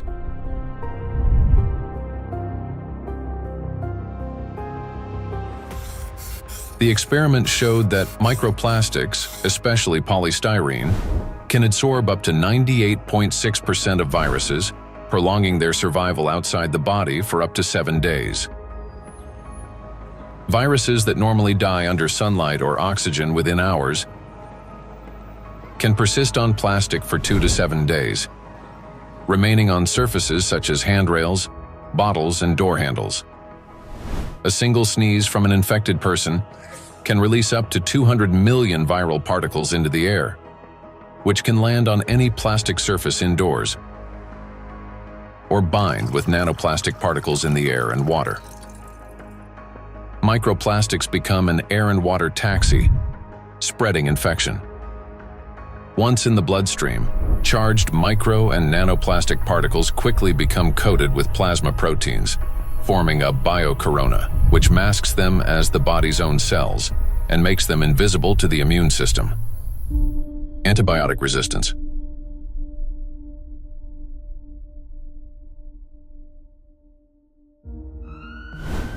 In 2019, antimicrobial resistance was directly responsible for more than 1 million deaths, with nearly 5 million additional deaths linked to related complications. Studies in 2025 show that plastic helps bacteria develop resistance to antibiotics, driving a crisis that medicine is increasingly unable to control. Why? Because plastic is the perfect platform for bacterial growth. On its surface, they easily form biofilms, a dense protective layer shielding bacteria from sunlight, drying out, immune system attacks, and, most importantly, from antibiotics. Just like viruses, bacteria can survive on plastic longer than on other materials, sometimes for 3 days or more. This makes microplastic an efficient carrier of dangerous microbes through water, soil, and food. Paul Dabzak, PhD in water chemistry and microbiology, researcher at Center for Research in Exact Sciences and Engineering at the Bolivian Catholic University San Pablo, notes that the presence of biofilms on microplastics makes them even more dangerous. In the laboratory, we study how microplastics interact with metals and microorganisms. We observe that microplastics can adsorb metals through both physical and chemical sorption processes, and that this ability increases in the presence of bacterial biofilms that develop on the surface of the particles. These interactions depend on the type of plastic and the size of the particles, which alters their electrostatic charges. This causes microplastics to act like a magnet, attracting even more contaminants to their surfaces. In laboratory conditions, researchers from Boston University found that when bacteria come into contact with microplastic, they activate a special metabolic process linked to electron transfer. Simply put, plastic particles can share electrons with bacteria, acting as a kind of power bank for them. This process is called extracellular electron transfer. It gives bacteria extra energy, which first of all, makes them stronger, helps them divide faster, mutate, and build resilient multi-layered biofilms that block antibiotics from penetrating. Secondly, this extra energy directly accelerates antibiotic resistance. What's worse, even after plastic was removed from the experiment, bacteria retained their new properties. They mutated, became more resistant, and continued forming strong biofilms on other surfaces. even without plastic support. This means plastics may accelerate the rise and spread of the so-called superbacteria that are resistant to drug treatment. According to WHO estimates, by 2050, antimicrobial resistance will claim 10 million lives every year. Meanwhile, new antibiotics are being developed far more slowly than bacteria evolve. So think about this. Charged microplastics not only help bacteria to survive, but they also enable them to mutate into superbacteria that are resistant to antibiotics. This discovery reshapes our perspective on plastic pollution because we now understand that the problem is far more alarming than we have previously believed. And each year, the threat of antibiotic resistance is growing. In many countries, standard drugs are already losing their effectiveness, and even common infections are becoming increasingly difficult to treat. If this trend continues, antibiotics could soon become entirely useless. Micro and nanoplastics affect the respiratory system. The inhalation pathway of micro and nanoplastics is especially dangerous because plastic particles carrying an electrostatic charge can reach not only the lungs, but also travel directly into the brain through the olfactory pathway. Chinese researchers have estimated that in just 2 hours outdoors, an adult can inhale up to 106,000 microplastic particles, and a child about 73,000. Given the lower body mass of children, the concentration of inhaled microplastics per kilogram is on average 4 times higher in children than in adults. Once inside the respiratory tract, micro and nanoplastic particles carrying an electrostatic charge trigger a chain of destructive reactions in every cell of the bronchi and lungs. They cause oxidative stress and chronic inflammation, leading to severe consequences such as the onset and worsening of bronchial asthma, progression of chronic obstructive pulmonary disease, pulmonary fibrosis, in which healthy lung tissue is replaced by scar tissue, and an increased risk of malignant tumors of the respiratory tract. In a study conducted in 2021, microplastics were found in 13 out of 20 lung tissue samples. In patients with respiratory diseases, particles were found in every sample of throat phlegm. What's more, plastic fibers have been discovered in malignant lung tumors. According to the World Health Organization, lower respiratory tract infections remain the world's deadliest infectious disease and rank among the top 5 leading causes of death. Cancer of the trachea, bronchi, and lungs ranks 6th among the leading causes of death. Micro and nanoplastics disrupt the functioning of the heart and blood vessels. Cardiovascular diseases are the leading cause of death worldwide. Despite tremendous efforts by the scientific community to develop and introduce innovative treatments, both the incidence and mortality from these diseases continue to rise. How do micro and nanoplastics damage the heart and blood vessels? The main thing electrostatically charged nanoplastics do is they destroy the mitochondria inside our cells. The heart is one of the body's most energy-demanding organs, and it's the mitochondria, the energy producers, that give it the power for every single beat. And when mitochondria start to malfunction, the heart literally stalls. It no longer has enough energy to maintain a normal rhythm or strong contractions. Heart attacks and strokes remain the world's leading causes of death among all diseases. In this context, it's especially alarming that scientists have found micro and nanoplastics inside atherosclerotic plaques, dense deposits within arterial walls that narrow the vessels and can obstruct blood flow. When a vessel becomes constricted or a clot forms, blood circulation to the heart or brain is disrupted, sharply increasing the risk of a heart attack or stroke.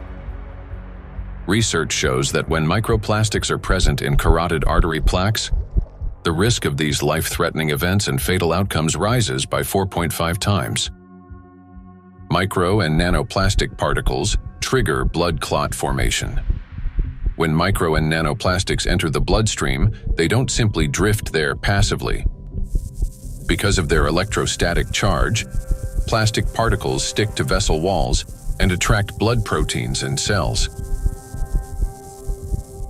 These coated particles damage the endothelium, the ultra-thin layer of cells lining the inside of blood vessels.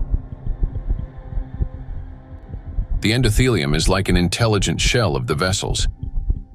It regulates their dilation and constriction, controls blood clotting, and protects against inflammation. However, under the influence of micro and nanoplastics, this system breaks down, leading to chronic inflammation and an increased risk of thrombosis. In addition, electrostatically charged microplastics can interact with blood cells, platelets, and red blood cells, disrupting their normal behavior.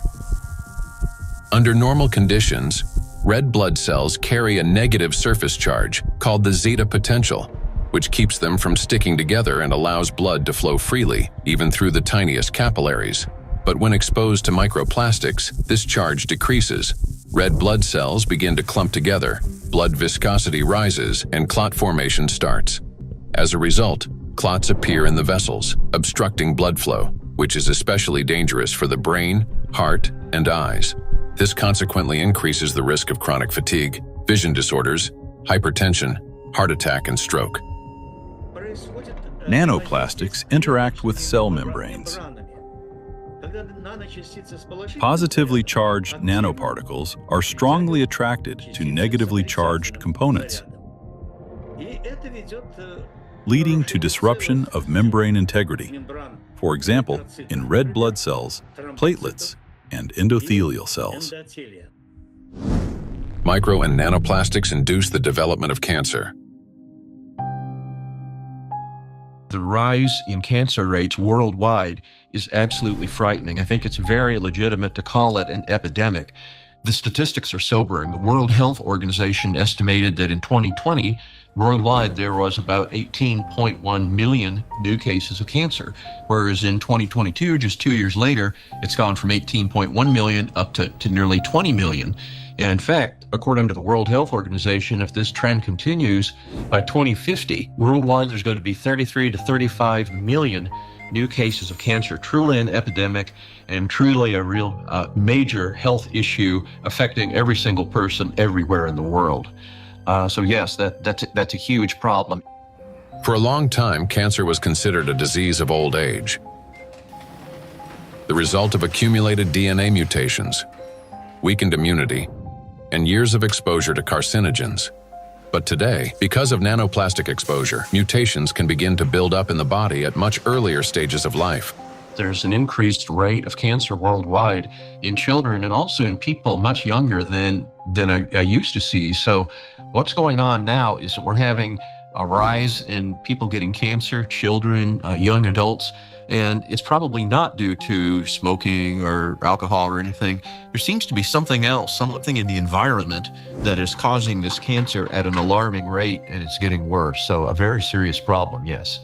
And again, one of the possibilities that could be accounting for this, we'll be talking more about it, is indeed nanoplastics. We observe in the last 30 years that in some countries we observe early onset cancerogenesis, so that tumors are diagnosed more early than previously.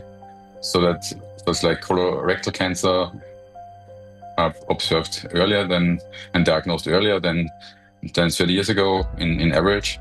A key role in tumor development may be played by mitochondrial dysfunction, caused by exposure to nanoplastics.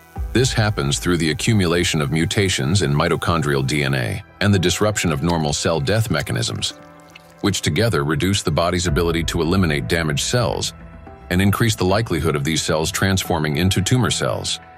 So these tumor cells are very aggressive, and normally they don't take anything up which they cannot use. So, I mean, what could happen? I mean, this is hypothetically that they can produce some energy out of these plastics, or somehow some pathways are activated which are helping the cells to move faster. That could be. So we need to investigate that. So it's a very important question, and we are basically on that to find out what happens mechanistically in those cells, that they can use plastics to facilitate their migratory potential. Nanoplastics increase levels of reactive oxygen species in organ cells and tissues, causing oxidative stress that accelerates the growth of cancer cells, helps them spread to other tissues, stimulates formation of new blood vessels, enhances inflammation, and weakens the immune system. Moreover, the high level of oxidative stress caused by electrostatically charged nanoplastics promotes the survival of tumor cells and reduces their sensitivity to therapy, making malignant cells more aggressive. Anything that damages the normal cell DNA that is responsible for the growth and division of cells, that damage can contribute to that cell becoming malignant, growing and dividing and spreading uncontrollably. That's what cancer is. And that is certainly a concern about the effect of nanoplastics. And then above and beyond that, because nanoplastics affect so much of the cell's function, the oxygenation, the ability of a cell to function, above and beyond that, I'm concerned as a doctor that treats cancer that nanoplastics may be reducing the effectiveness of our cancer treatments. I'm a physician that treats cancer with radiation therapy, so I am concerned about nanoparticles adversely affecting the use of radiation therapy to control cancer. And there's actually been some preclinical research on this that does suggest that the nanoparticles, and certainly contributed to by the typical negative charge that they have, in addition to adversely affecting cells, can actually reduce the effectiveness of radiation therapy. There's certainly a significant theoretical reason to believe that the nanoparticles may reduce the effectiveness of cancer treatments, not only my modality of radiation therapy, but certainly I have the same concern about it reducing the effectiveness of chemotherapy or other systemic treatments or immunotherapy. Research by the Medical University of Vienna has shown that micro and nanoplastic particles remain inside cells far longer than previously believed, as they are passed on to newly formed cells during division. In addition, there are also early indications that these plastic particles may play a role in tumor metastasis. So that's one of the problems, that the tumor grows very quickly and then also disseminates. And what we observed is that these particles are kept by the cells even after cell division, and then they are helping the cells to migrate quicker, so they can move quicker. And that's a property which we also observe in tumor cells when they are in the body, so that they can move to other places and even metastasize. And so we have to assume that also in the body, that these tumor cells can basically use those plastics to proliferate and move around in the body. When I came to this plastic topic, I thought myself, that this is, we introduce here material which is potentially toxic, potentially accumulating over the years, over the decades of the centuries, so maybe for a very long time, affecting our health, but also the evolution. I not only mean the cancer evolution of how cancers originate, but even the evolution of new species and the evolution of the whole ecosystems. Nanoplastics affect every system in the human body. They act as a trigger, setting off a cascade of processes that lead to serious illnesses, all because of their electrical charge. Today, we know that nanoplastics play a significant role in the development of conditions that have become the leading causes of death worldwide. It may seem that the humanity has already faced its greatest threats: antibiotic resistance, autoimmune and neurodegenerative diseases, and cancer. Yet, there is something even more frightening than disease itself. Imagine living an ordinary life, feeling healthy, full of energy, going to gym, delivering a presentation, meeting friends. But then, a moment later, one suddenly dies. The body stops functioning as if someone has switched the lights off. Is there a link between MNPs and sudden death syndrome? Sudden adult death syndrome remains one of the most troubling and unexplained medical mysteries. A person may show no signs of illness, yet their life ends abruptly, leaving doctors and loved ones without an answer to the question, why?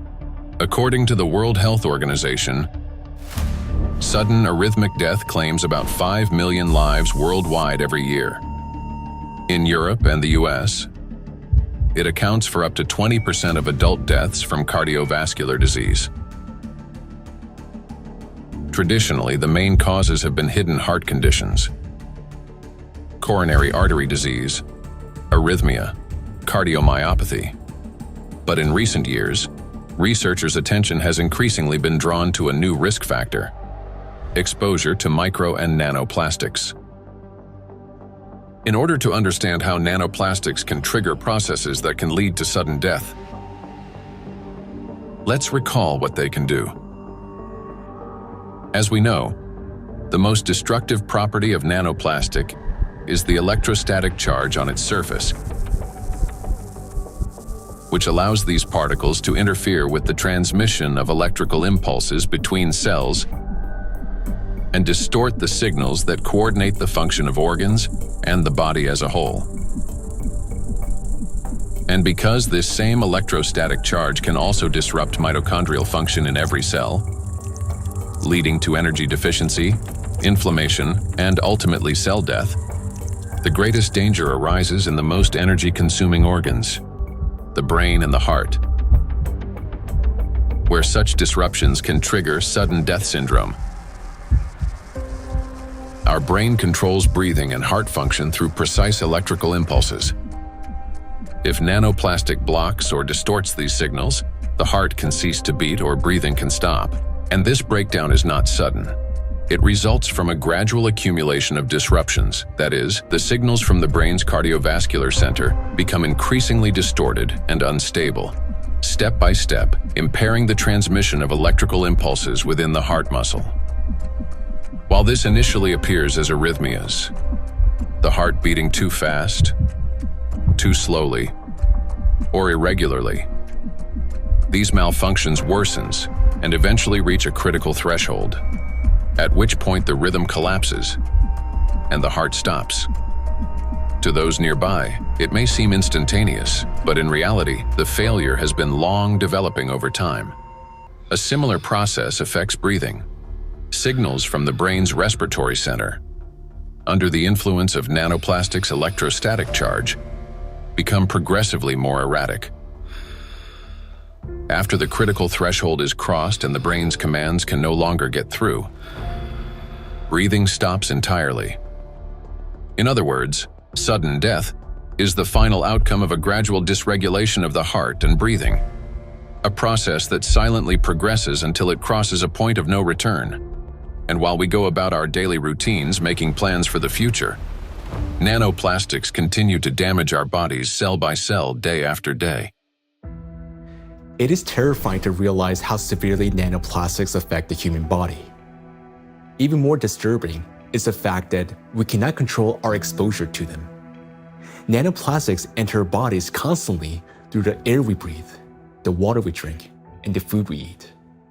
This has already become our everyday reality.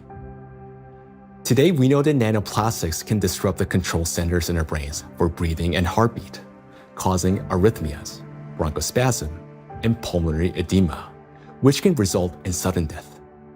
Yet, what's more alarming is how little we still know. Research on nanoplastics has only just begun, and we're only starting to grasp the true scale of this threat. But make no mistake, everything you have heard so far isn't science fiction. These are actual biological mechanisms triggered by electrostatically charged nanoplastics. They attack every system of our body, contributing to chronic illnesses and even causing a sudden death. But their impact reaches beyond the current generation. These nanoplastics are already affecting our children and even our ability to bring new life into the world. Micro and nanoplastics destroy reproductive health. Current scientific evidence strongly indicates that mitochondrial dysfunction may be a root cause of infertility in both men and women. as well as negatively affecting conception, pregnancy, and embryonic development. For men, fertility depends on producing a sufficient number of healthy sperm cells that not only survive, but also possess adequate motility and the necessary energy to reach and fertilize an egg. That energy comes from mitochondria, which provides the ATP required for sperm movement. When mitochondrial function, however, is damaged or becomes unstable, sperm motility decreases, and even shape and structure of sperm cells can be altered, directly reducing the ability to conceive. From 1973 to 2018, the global sperm count in men declined by more than 60%. We have maybe here two important points if it comes to fertility, because it's not, it's the additives definitely, and we know that for quite some time that additives have endocrine disrupting or may have endocrine disrupting properties, and that can influence the fertility, but also they can be part of the particles themselves, because the particles, you know, in many ways can have already added these endocrine disruptors, or they can also have them as the corona, so they can integrate them into the surface of the particles and then enter the body via the particles as a Trojan horse, basically. So you can have both ways. In studies conducted by Chinese scientists, microplastic was found in every semen sample. Its impact on sperm cells is both rapid and destructive. Within just 30 minutes of exposure, mitochondrial function is disrupted and DNA damage begins. This reduces sperm viability and makes conception nearly impossible. Animal studies have shown that micro and nanoplastics can accumulate in the testes, cause testosterone deficiency, and impair spermatogenesis. Micro and nanoplastics disrupt erectile function.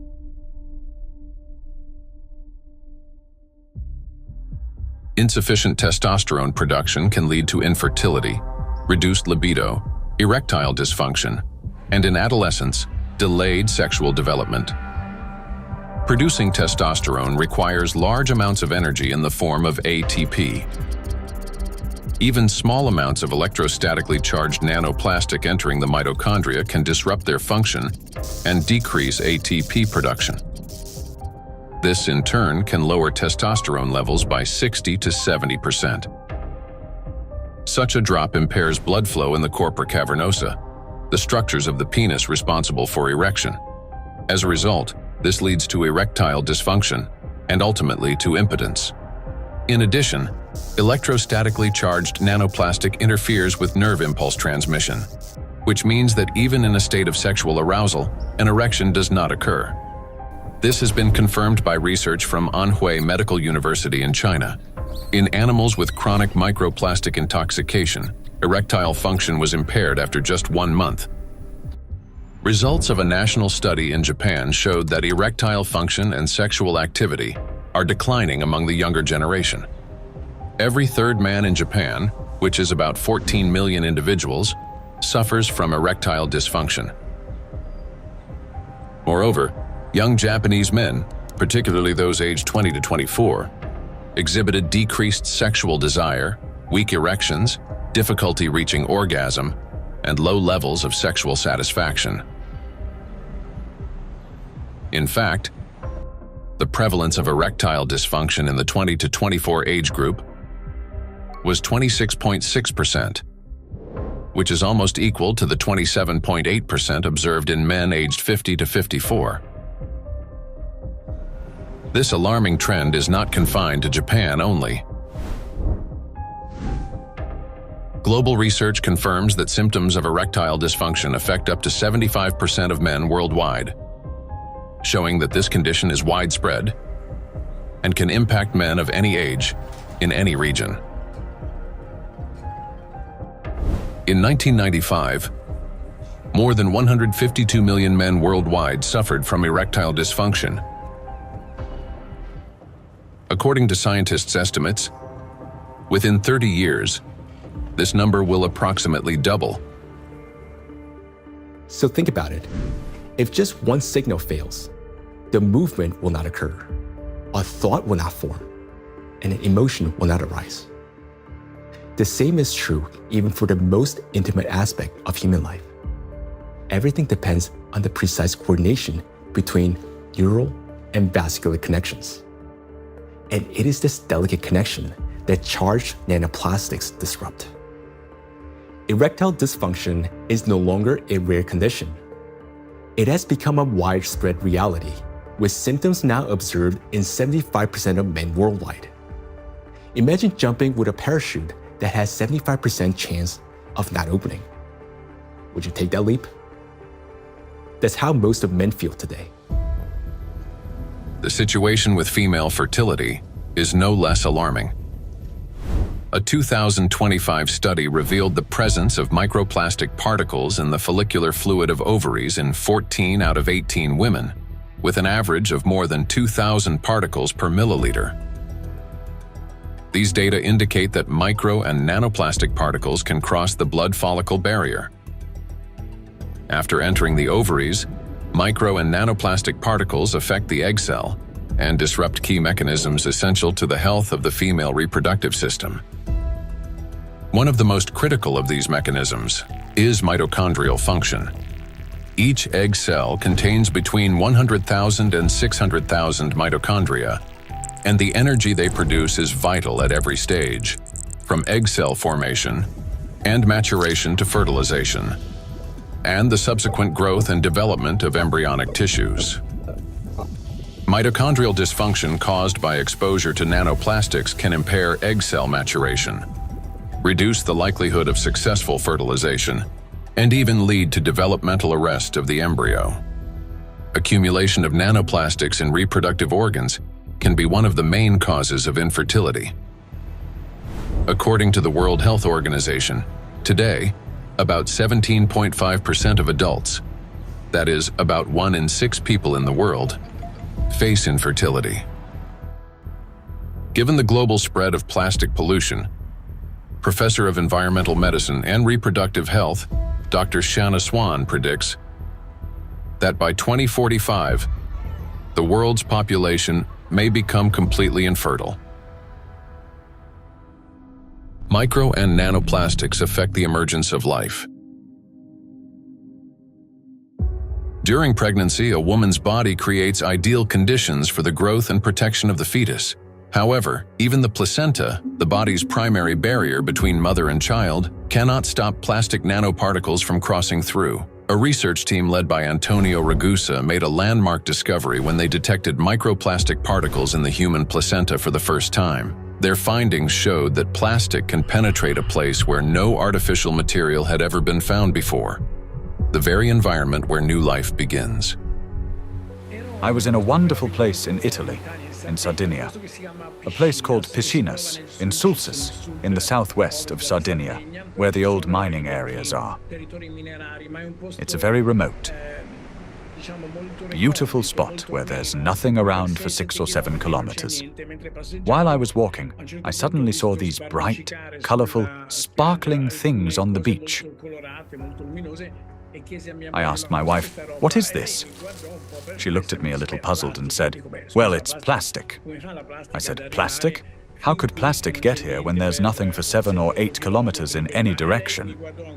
She looked at me again, with an expression that made it clear how little I understood, and said, "It comes from the sea, of course." And that's when something clicked in my mind. If plastic can spread through the ocean and end up in such untouched places, then it could also reach the inside of the womb, and so inside the bodies of babies. Naturally, from that intuition, I started pursuing this line of research. I'm a gynecologist. I help deliver babies. So I knew about plastics as much as everyone else, until a certain point. But I began reading and studying, and I reached out to some scientists who worked with microscopes. One of them was a brilliant professor working on the opposite side of Italy, in the Marsh region. She used a Raman microscope. A Raman microscope allows you to examine tissues and determine whether they have plastics inside them. Now we call it plastics, for simplicity. But of course, the term plastics covers a wide range of materials. There are dozens and dozens of different plastics. Let's say they are tiny pieces, polymers, that is, infinitely repeated tiny pieces of certain materials that we use every day, throughout the day. So we sent placentas to this professor, and she did an excellent job. She was able to locate and identify plastics inside placentas for the first time. The article we published in 2021 caused a bit of a scandal because the idea of plastics inside the placenta, inside our babies, was shocking to people. Because the plastic we find in the oceans is the same plastic we ultimately find in children. Micro and nanoplastics affect a child in the womb. Plastic triggers inflammation and disrupts blood flow in the placenta. This means the fetus receives less oxygen and fewer nutrients, increasing the risk of intrauterine growth restriction, hypoxia, and preterm birth. The more plastic there is in the placenta, the more likely it is that babies, unfortunately, are born prematurely. And these babies also tend to be smaller compared to those with lower levels of plastic exposure. We have to recognize that premature birth is the main problem facing humans today. In Italy, it's about 7%. In the United States, where the healthcare system is clearly less effective than Italy's, 12% of babies are born prematurely. So, in this sense, an increase in this number would mean an even greater burden for humanity, biologically, for families, and for everyone involved, and of course, economically, for those who care about costs. We know that these particles can be taken up by these particles going through the placenta and then being found in the embryo, and therefore indicating that already in very early life we have an exposure also to the embryo. The electrostatic charge carried by nanoplastics is especially dangerous in embryonic tissues, where even minor disruptions can lead to developmental abnormalities. In other words, nanoplastics begin harming the child's body even at the very earliest stages of its formation. Over the past 2 decades, physicians have documented an alarming increase in congenital birth defects. For instance, Chinese researchers have found that in China, the rate of such defects has nearly tripled. Similar trends have been observed in other countries. One of the fastest-growing congenital abnormalities in newborns is gastroschisis, a defect of the anterior abdominal wall in which loops of the intestine and sometimes other organs protrude through an opening in the abdominal cavity. The prevalence of this defect has increased over the past 3 decades. For instance, in the United States between 1995 and 2012, the percentage increase in gastroschisis ranged from 68% to 263%. An increasing number of children are also being born with hypospadias, a condition in which the urethral opening in boys is located in an abnormal position. In the United States, the incidence of hypospadias has risen by approximately 17% over the past 20 years. A recent growing number of cases involving congenital heart defects, Down syndrome, and other developmental anomalies have also been reported. Impact of micro and nanoplastics on children after birth. After birth, children continue to be exposed to micro and nanoplastic particles. Plastic baby bottles, food packaging, and toys are all sources of contamination. When a baby bottle containing warm water is shaken, up to 16 million microplastic particles per liter can be released. Hot water and sterilization further accelerate this process. As a result, infants are exposed daily to millions of microplastic particles and trillions of nanoplastics. Scientists have even detected microplastic in human breast milk. Research has shown that nearly 40% of breast milk samples, one of the most essential sources of infant nutrition, already contain hazardous plastic microparticles. Due to their higher metabolic rate and breathing frequency, children take in more air, water, and food per unit of body weight than adults. Consequently, at the same level of environmental contamination, their bodies absorb higher doses of microplastic. Moreover, The protective barriers in a child's body are not yet fully developed. This means plastic particles can penetrate tissues more easily and accumulate at higher concentrations. For example, in children under 2 years of age, the ethmoid bone is not yet fully formed, and its openings are wider, allowing plastic particles to pass more easily through the olfactory nerves directly into the brain. Plastic is an infiltrator, and it's mainly children who are affected by it. In our scientific article that drew a lot of attention and was widely cited, we called them cyborg babies, meaning babies who are made of organic material, but also inorganic material like plastic. These babies are smaller. They generally have smaller brains, and very few end up with lower levels of plastic in their bodies. They're not completely free of it, since plastic is everywhere, but with lower levels of plastic. Because of the electrostatic charge of micro and nanoplastic particles, as well as the presence of bisphenols and phthalates, the endocrine and reproductive systems of children are particularly vulnerable. These substances interfere with the formation and development of the reproductive organs, potentially leading to infertility later in life. Given scientific projections that by 2045 humanity could face widespread infertility, children born after 2020 may have a high likelihood of being unable to conceive their own offspring. I have 2 little daughters, and for me personally, everything we have just heard is terrifying. The truth is that we still don't fully understand the catastrophic consequences of our children being exposed to micro nanoplastics. Or, as Dr. Ragusa put it, they have become cyborg children. We're only beginning to grasp the full scale of this reality. And it is truly heartbreaking to look at small children and realize that they may never be able to have children of their own. Not to mention that their lives are already at risk today. The immune system is also at risk. In early childhood, it is still learning to distinguish between friends and foes. Exposure to microplastics can disrupt this process, increasing the risk of allergies, eczema, food intolerances, and even autoimmune diseases.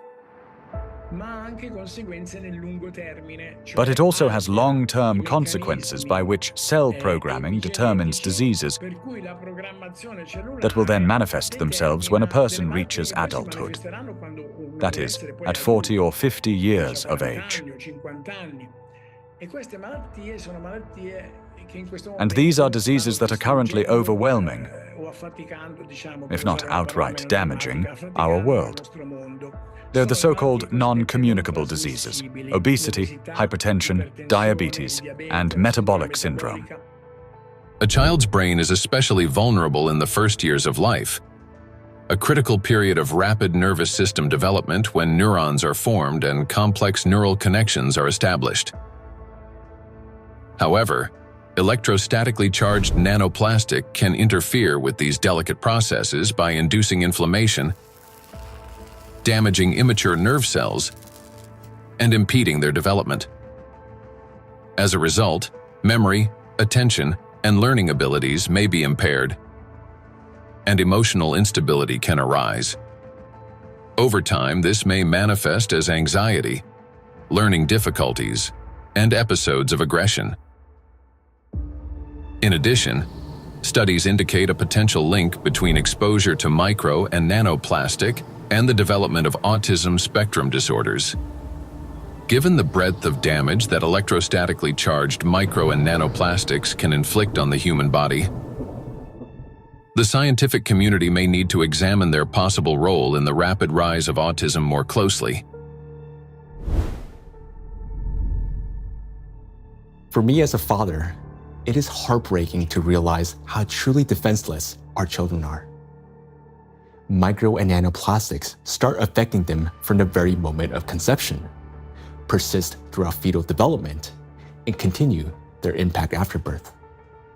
Unfortunately, the illnesses that we have already discussed are not the only conditions that micro and nanoplastics can trigger in children. According to statistics, sudden infant death syndrome is among the leading causes of mortality in infants under 1 year old. This is when a seemingly healthy baby dies unexpectedly, and the cause remains unknown even after all examinations. The number of such tragedies is rising rapidly. In the United States, for example, the number of sudden infant deaths has increased by 12% between 2020 and 2022. It is unbearably tragic when there's no way to protect a child. Micro and nanoplastics and sudden infant death syndrome. Since nanoplastics can cause chronic inflammation in any tissue they penetrate, they can disrupt the formation of neural connections even before birth, including in the regions of the fetal brain that control breathing and heart function. After birth, the damaging influence of electrostatically charged nanoplastics continues. An infant's nervous system is still developing and remains highly unstable. Therefore, even minor disturbances in signal transmission can lead to respiratory or cardiac arrest. These very functions are often impaired in infants who die from sudden infant death syndrome. Moreover, when micro and nanoplastics damage mitochondria, the affected cells begin producing less energy. To compensate for this deficit, they increase the number of copies of mitochondrial DNA and expand their population of mitochondria. Studies have shown that children who died from sudden infant death syndrome had a significantly higher number of mitochondrial DNA copies in their cerebral cortex compared with control groups, suggesting that this number may serve as a biomarker in cases of sudden infant death syndrome. Thus, exposure to micro and nanoplastics may be a key factor in the development of sudden infant death syndrome, as well as in a range of pathologies that contribute to premature infant mortality. We're unable to protect ourselves, and worst of all, our children from the effects of micro and nanoplastics. While modern diagnostic equipment capable of accurately identifying the true causes of disease and death is still not available everywhere, we can say with high degree of confidence that nanoplastics contribute to the development of many illnesses and may accelerate their progression. In those rare cases where detailed postmortem examinations were conducted, researchers have found significant amounts of micro-nanoplastic particles precisely in the affected organs and tissues. For example, in brain tissues, atherosclerotic plaques, malignant tumors, and other pathological formations. But despite millions of deaths every year, such investigations into the presence of these plastic particles are carried out only in isolated cases. There are two main reasons for this. First, many laboratories simply lack the equipment required to reliably detect micro and nanoplastics. Second, doctors and researchers, they rarely consider the possibility that these particles could potentially influence the development or outcome of the disease. Consequently, medical reports continue to list familiar diagnoses, although behind them may lie an overlooked factor: the impact of micro and nanoplastics on the human body. I understand that hearing this part of our investigation may have been very difficult. It was for me as well, believe me. But the impact of micro nanoplastics on all of us is not something we can continue to ignore. This is a crisis already underway, one that remained unnoticed for so long because the threat has been working silently within. Every day, and I'm not talking about every year or every month, but every single day, the amount of micro and nanoplastics around us continues to increase. Large plastic waste constantly breaks down into smaller particles, and these particles eventually enter our bodies through the food we eat, the water we drink, and the air we breathe. This means that with every meal, every sip of water, and every breath, huge quantities of nanoplastics enter our bodies and begin their destructive work. Their harmful effects on our cells grow in direct proportion to their concentration. And this is a scientific fact. What's even more alarming is that today, there is already so much micro nanoplastics accumulated in the ocean that it will be enough to destroy the entire biosphere, including humans, at least 3 times over. When we hear about threats of such magnitude, our instinct is to run away from them. And I understand that. It may feel like the only logical response is to eliminate plastic from our lives completely, or better yet, to take our family and move to some pristine corner of our planet. But would that really solve the problem? In fact, where could we possibly go to escape micro and nanoplastics? Finding solutions.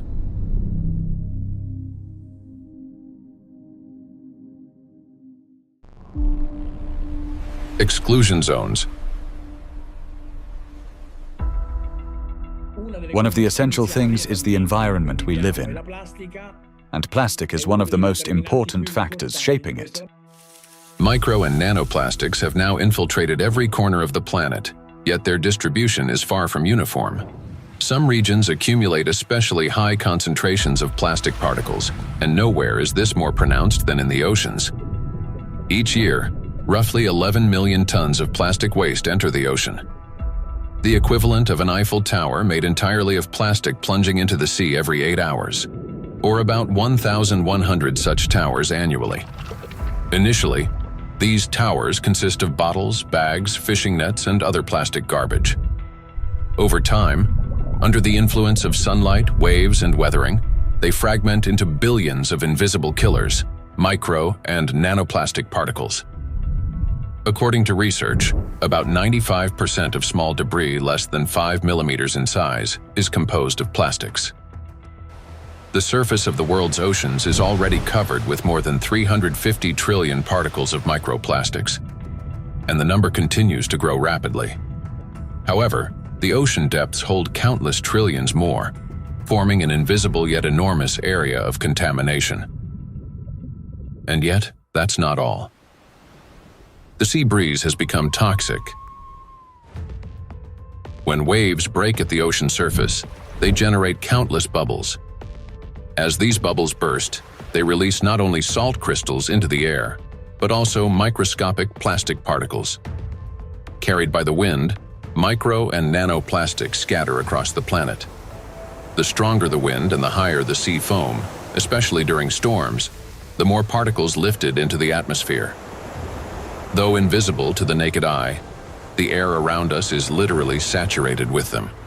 Each year, approximately 136,000 tons of microplastics are carried from the ocean to land by sea breeze. That is more than 370 tons every single day. In the atmosphere, plastics are transported thousands of kilometers by air currents. They settle in dew and fall to the ground with snow and rain. The coasts and coastal regions are the first to bear the impact. When people go to this seashore, okay, for holiday, for swimming, to receive some sunlight, they always send me pictures of microplastics because all the seaside are full of microplastics. A study conducted in a coastal city in eastern China found that a person can inhale up to 1 million microplastic particles per year simply by spending time outdoors. The greatest danger comes from particles smaller than 100 micrometers, which can easily enter the respiratory tract. Because most of the coastal countries in the Mediterranean Sea don't have proper waste management system, so they release huge amount of plastic waste into the Mediterranean Sea. This is the first reason. The second reason, we have 2 rivers in this part of the Mediterranean Sea, Seyhan and Ceyhan. These 2 rivers, in 2 of the 5 most polluted rivers in the Mediterranean Sea.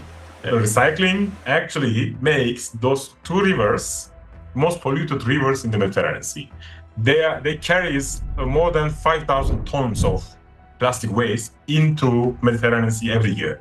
It's too much. And also, the coastline in the Turkish coast has pollution like 31 kilogram per kilometer per day. Every day, 31 kilogram of plastic waste reach that coast in 1 kilometer coastline. It's too much. Just imagine, 1 plastic bottle is 10 gram. or 15 gram. You can imagine how many plastic bottle, strand on those coastlines. Dr. Sarju Ganatra is a cardiac oncologist and director of the Cardiac Oncology Program at Lehigh Hospital and Medical Center. He leads research at the intersection of cardiovascular medicine, oncology, and environmental sustainability. According to his study, which was presented to the American Academy of Neurology, living in coastal areas is associated with an increased risk of brain and mobility disability. The reason for this is the high concentration of microplastics in the water, air, and soil of these regions. It's alarming, truly, that what we are seeing, that people living close to the coastal water with high amount of microplastic concentration in the seawater, they have higher prevalence, higher rates of various cardiovascular disease, stroke, diabetes, and other metabolic conditions, as well as cognitive mobility and self-caring disabilities and abilities to live independently essentially are less in that population. Researchers analyzed health data from residents of 218 coastal counties across the United States, comparing CDC reports with levels of environmental microplastic pollution. The findings are striking. Memory and cognitive impairments occurred 9% more often among residents of areas with high concentrations of micro and nanoplastics, compared to those in areas with low concentrations. Motor disorders were 6% more frequent. Difficulties with self-care, such as dressing or maintaining hygiene, were 16% more common. Inability to live independently, including managing finances or shopping, was 8% more frequent. In coastal regions, where the concentration of micro and nanoplastics far exceeds that found in inland, people are already paying the price, not only with their health, but with their lives. In a study led by Dr. Sarju Ganatra, scientists compared regions with high and low levels of microplastic pollution. But this raises an important question. That is, what does low level mean today? To answer this, let's look at the numbers. Dr. Ganatra defined a low level of contamination as one tiny plastic particle per 200 bathtubs filled with seawater. At first glance, that might sound negligible. But when that single particle breaks down into nanoscale fragments, the number of particles increases not by tens or hundreds, but by millions of times. Let's consider a simple calculation. Suppose the volume of one such tiny plastic particle is just 1 cubic millimeter, roughly the size of a grain of sand. Over time, it breaks down into many smaller pieces. Now, if we assume that this single microparticle disintegrates into fragments about 100 nanometers in diameter, that would generate about 1 trillion particles. And if their size decreases to 10 nanometers, the number would skyrocket to 10 to the 15th, or 1 quadrillion nanoparticles, all from a single microparticle. So what does this mean in practice? It means that even one glass of such clean water, which hardly exists anymore, would potentially contain about 5 million nanoplastic particles. And for the human body, after drinking just one glass, at least 5 million cells will be put at risk. So can this so-called low level of contamination truly be considered safe? Each of those 5 million particles entering a body can trigger inflammation, cause hypoxia, and disrupt communication between neurons. Note that these effects aren't always immediately noticeable. A mild headache, occasional fatigue, anxiety, or difficulty concentrating. All these may be early warning signs of cognitive decline, neurodegenerative diseases, disability, and ultimately, death. These symptoms are particularly evident among people who live or spend significant time near the coastal regions. And the decline in their health is an early warning sign, a reflection of a much larger crisis unfolding across the world. Do you remember Professor Gundogdu saying that the coastal countries of the Mediterranean don't have an adequate waste management system? Well, according to research, the concentration of microplastics in this region is about 4 times greater than North Pacific Ocean, where, by the way, the Great Pacific Garbage Patch is located. And in addition to 5 already known invisible garbage patches, researchers have identified a 6th garbage patch hidden in the Mediterranean Sea. It's called invisible because it consists mostly of microplastics. And unlike other oceanic garbage patches, which are at least far away from the densely populated coastline, this one is surrounded by 21 countries. It's a home to nearly 500 million people. We can say that this is the most dangerous garbage patch of the planet, because here, the plastic has already broken down into small sizes that are dangerous for life. Everyone living in the Mediterranean is constantly breathing air with an extremely high concentration of micro-nanoplastics.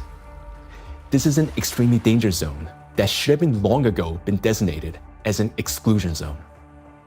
Now, recall the battery example and imagine how many charged particles are present and how much energy is concentrated there. That's why the Mediterranean Sea is warming faster than the rest of the world's oceans. This is very serious because Mediterranean plays a key role in shaping the climate of Europe and the Mediterranean countries. It affects the weather patterns, rainfall distribution, and even the ecosystems of the entire region. It is precisely this extreme warming here, driven by micro and nanoplastics, that is intensifying the climate anomalies, extreme weather events, and even natural disasters throughout the Mediterranean. Meanwhile, the amount of micro and nanoplastics continue to rise with every passing minute. And what worries me personally is that people do not know this and continue traveling to these regions, often with their children, thinking that they're going there to rest and recharge, when in reality, they're entering a zone of extreme danger. So the things that once symbolized health, freedom, and luxury, a yacht on an open water, a villa by the sea, or even a private island in the ocean, they're now slowly turning into exclusion zones. For now, this problem is mainly recognized by scientists, but it will soon become impossible for the public to ignore. And when that moment comes, mass migration from coastal regions will be inevitable. Thus, if we fail to find a solution, the economic losses will be enormous, as the tourism industry will collapse and luxury resorts on the coast will be deserted. Yet, the threat doesn't end there, because the tiny plastics are constantly spreading by the atmospheric circulation and contaminating everything in its path. Borders just for human, not for particles. So all these small microplastics can travel long distances. We have done experiments on the samples in Siberia, on samples in the north and south and polar regions, and we found in many of those we found nanoplastics.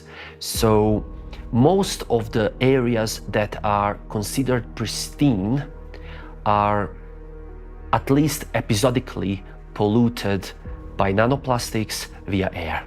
We measure around 20 nanograms per cubic meter of air on average. And this is pristine and clean air, and you think it is nothing here, but it's actually almost always something. Today, forests are also at risk of becoming exclusion zones, as they've already turned into massive reservoirs of micro and nanoplastics. I understand that our instinct, especially as parents, is to search for cleaner and safer places like coastlines and forests where the air feels fresher. But the paradox is that these very places have already become some of the most dangerous environments for human life. Let me give you an example.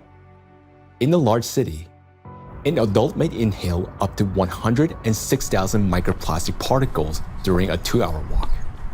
Yet, in areas near the bodies of water, that number far exceeds that, and those 2 hours may be enough to trigger a cascade of diseases, whereas for some individual, a fatal outcome. It is important to understand that when a single micro or nanoplastic particles enters a cell, it destroys more than just that one cell. After the cell dies, the plastic particle is not eliminated from the body. It continues to move throughout the body, damaging other cells and triggering a chain reaction of destruction. This process is endless because plastics, as we know, can recharge and retain electric charge. The more microplastics enter a body, the faster this destruction spreads cell after cell, organ after organ. And time becomes critical here because our body has limited resources to fight this damage, while nanoplastics, they're not expelled. Instead, they continue to accumulate in ever-increasing quantities, destroying us from within. Nanoplastics are perfect killers not only of humans, but of the entire biosphere, and it's impossible to hide from them anywhere. They're literally pushing us out of the world we once knew. Micro nanoplastics are already affecting our planet as well as the climate. And moreover, they're intensifying already devastating natural disasters and contributing to the worsening geodynamic crisis. Climate and plastic in a single cycle of destruction.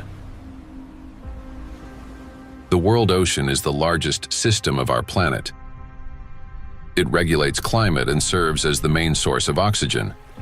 The ocean and the atmosphere form a single, interconnected climate system. Water has a remarkable ability to absorb and store immense amounts of heat, increasing its temperature only gradually. The accumulated heat is then evenly redistributed across the planet and transferred to the atmosphere. This property of the ocean to efficiently dissipate heat from the Earth's interior protects the planet from extreme temperature swings and helps stabilize the climate. But massive contamination of the oceans with micro and nanoplastics is disrupting this finely tuned mechanism. Electrostatically charged plastic particles bind water molecules, forming hydrate shells around themselves. This alters the physical and chemical properties of ocean waters. This has already reduced its thermal conductivity and created pockets of overheated zones where heat can no longer dissipate. Consequently, overall ocean warming is accelerating. This topic is explored in greater detail in the documentary Anthropogenic Factor in the Ocean's Demise.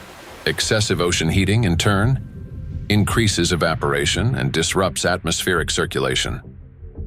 As a result, both the temperature and humidity of the atmosphere rise. Electrostatically charged nanoplastic particles act as condensation nuclei, causing moisture droplets to freeze at lower altitudes and at higher temperatures, 4 to 10 degrees Celsius.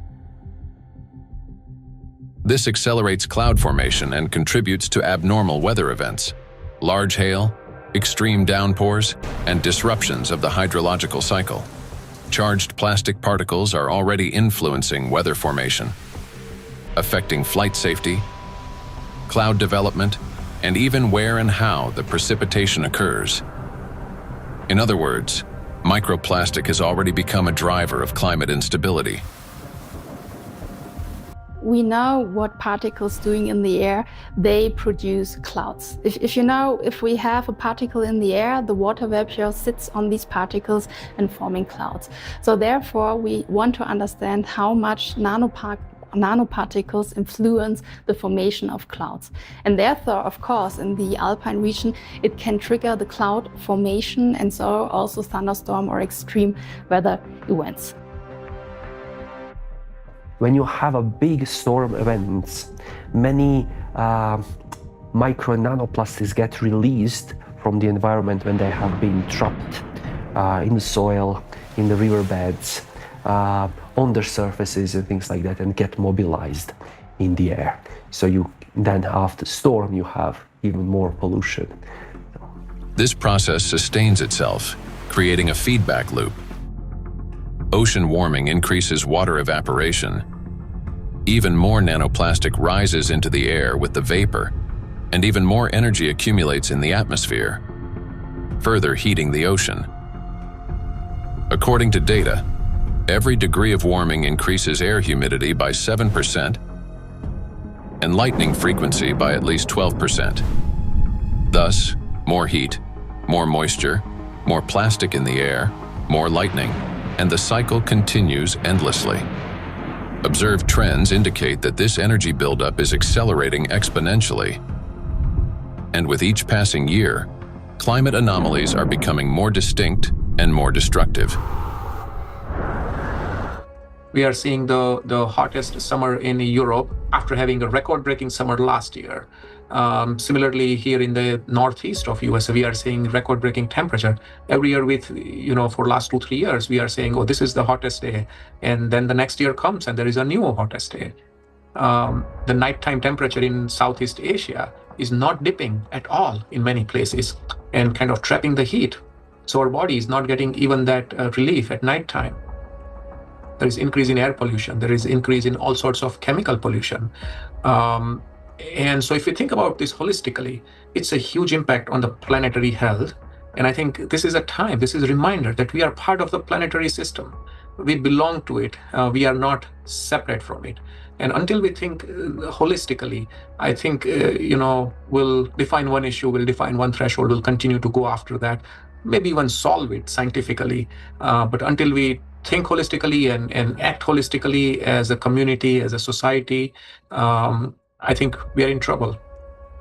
We have reached a critical point where it's no longer possible to solve the climate crisis without simultaneously addressing the plastic pollution, and vice versa. The two are interconnected, each reinforcing the other. And as we continue to study this issue, the picture becomes even more alarming because we're now beginning to understand what is truly happening. I am. Both for myself and my family, but also for the future generations. There was a time where I thought that, the climate change is real, of course, but this is for future generations to be affected by, and I was still equally concerned. But in no time, and I would say in less than 5 to 10 years, we started from that mindset and time frame. Within 5 to 10 years, we started feeling it. Getting impacted by it in our day-to-day life. And so it's more concerning than ever before, and the timeline, which was predicted previously, has shortened exponentially. The impact we are seeing on a global climate, from ambient air to the thinning of the Arctic ice, and it's not linear model, right? I mean, the physics is gonna play out. The thinner the ice, it's gonna take much less amount of time to melt it, even the same volume, in a much shorter period of time. So I think these timelines are really concerning, and I am afraid, yes. Indeed, many signs indicate that our planet's energy balance has been disrupted, and natural processes are intensifying exponentially.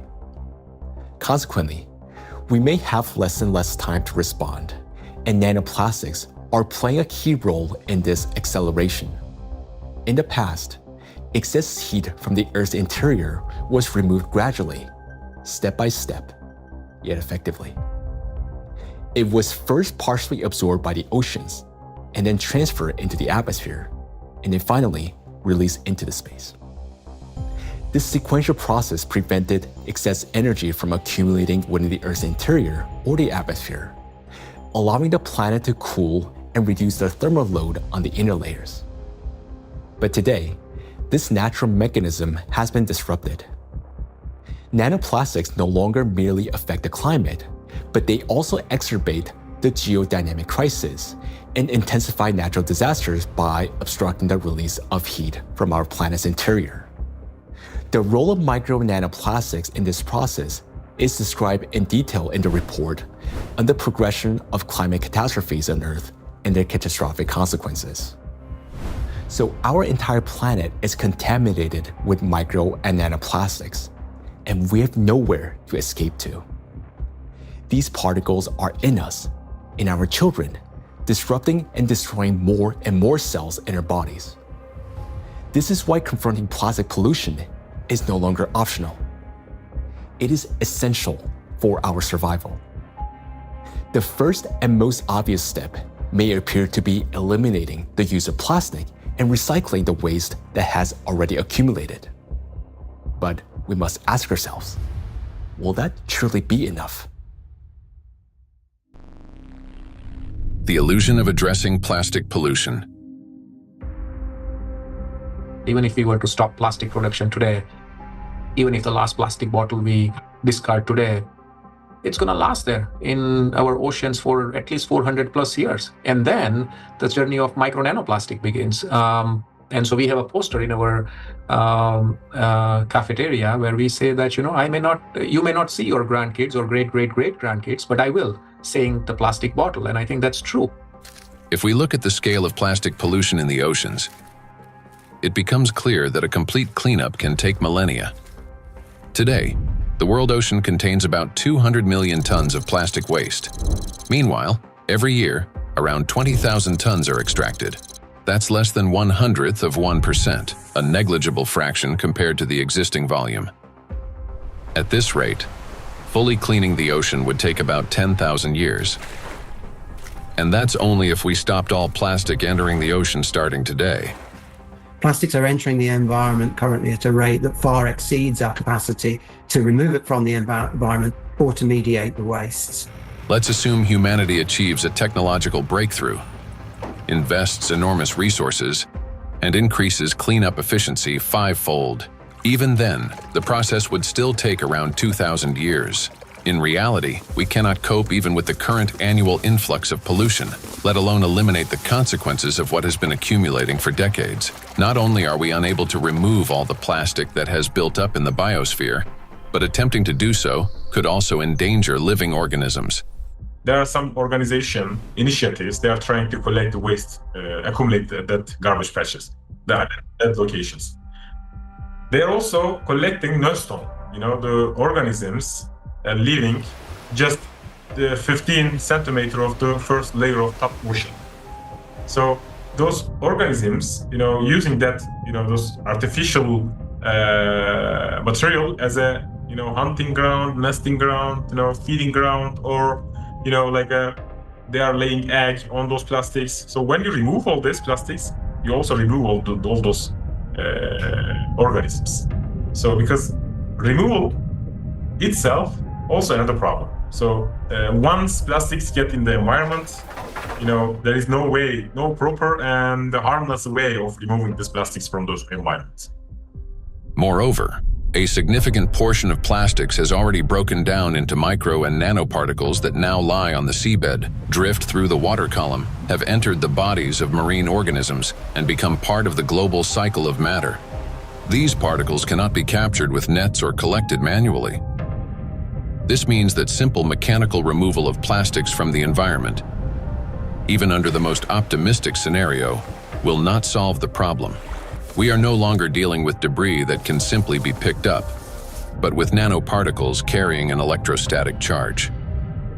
This nanomaterial has already become embedded in every living thing on the planet. And even if we succeeded in removing every plastic bottle and every wrapper from the ocean, one question would still remain. What happens next? We still do not have a safe method for disposing of the mountains of plastic waste we would collect. There's mismanaged waste on land all around the planet in informal dump sites. Some waste has been incinerated, some of it commercially in incinerators that may or may not have appropriate screens and filters to collect associated chemicals that might be released. But of course, a lot is burnt in open burning scenarios in countries that are not wealthy enough to own the appropriate waste management facilities to deal with the plastic waste that is exported to them by other nations. And then some of it, of course, will have gone into so-called recognized waste management systems, but which might include burying it beneath the ground in landfill, where, of course, it could return to present problems in the future, or indeed incinerating it in commercial incinerators. But depending on the quality of incinerator, of course, there's concerns about the emissions from those incinerators. Burning plastics, whether in backyard fires or industrial incinerators, does not solve the problem. It merely transforms them into a more dangerous form.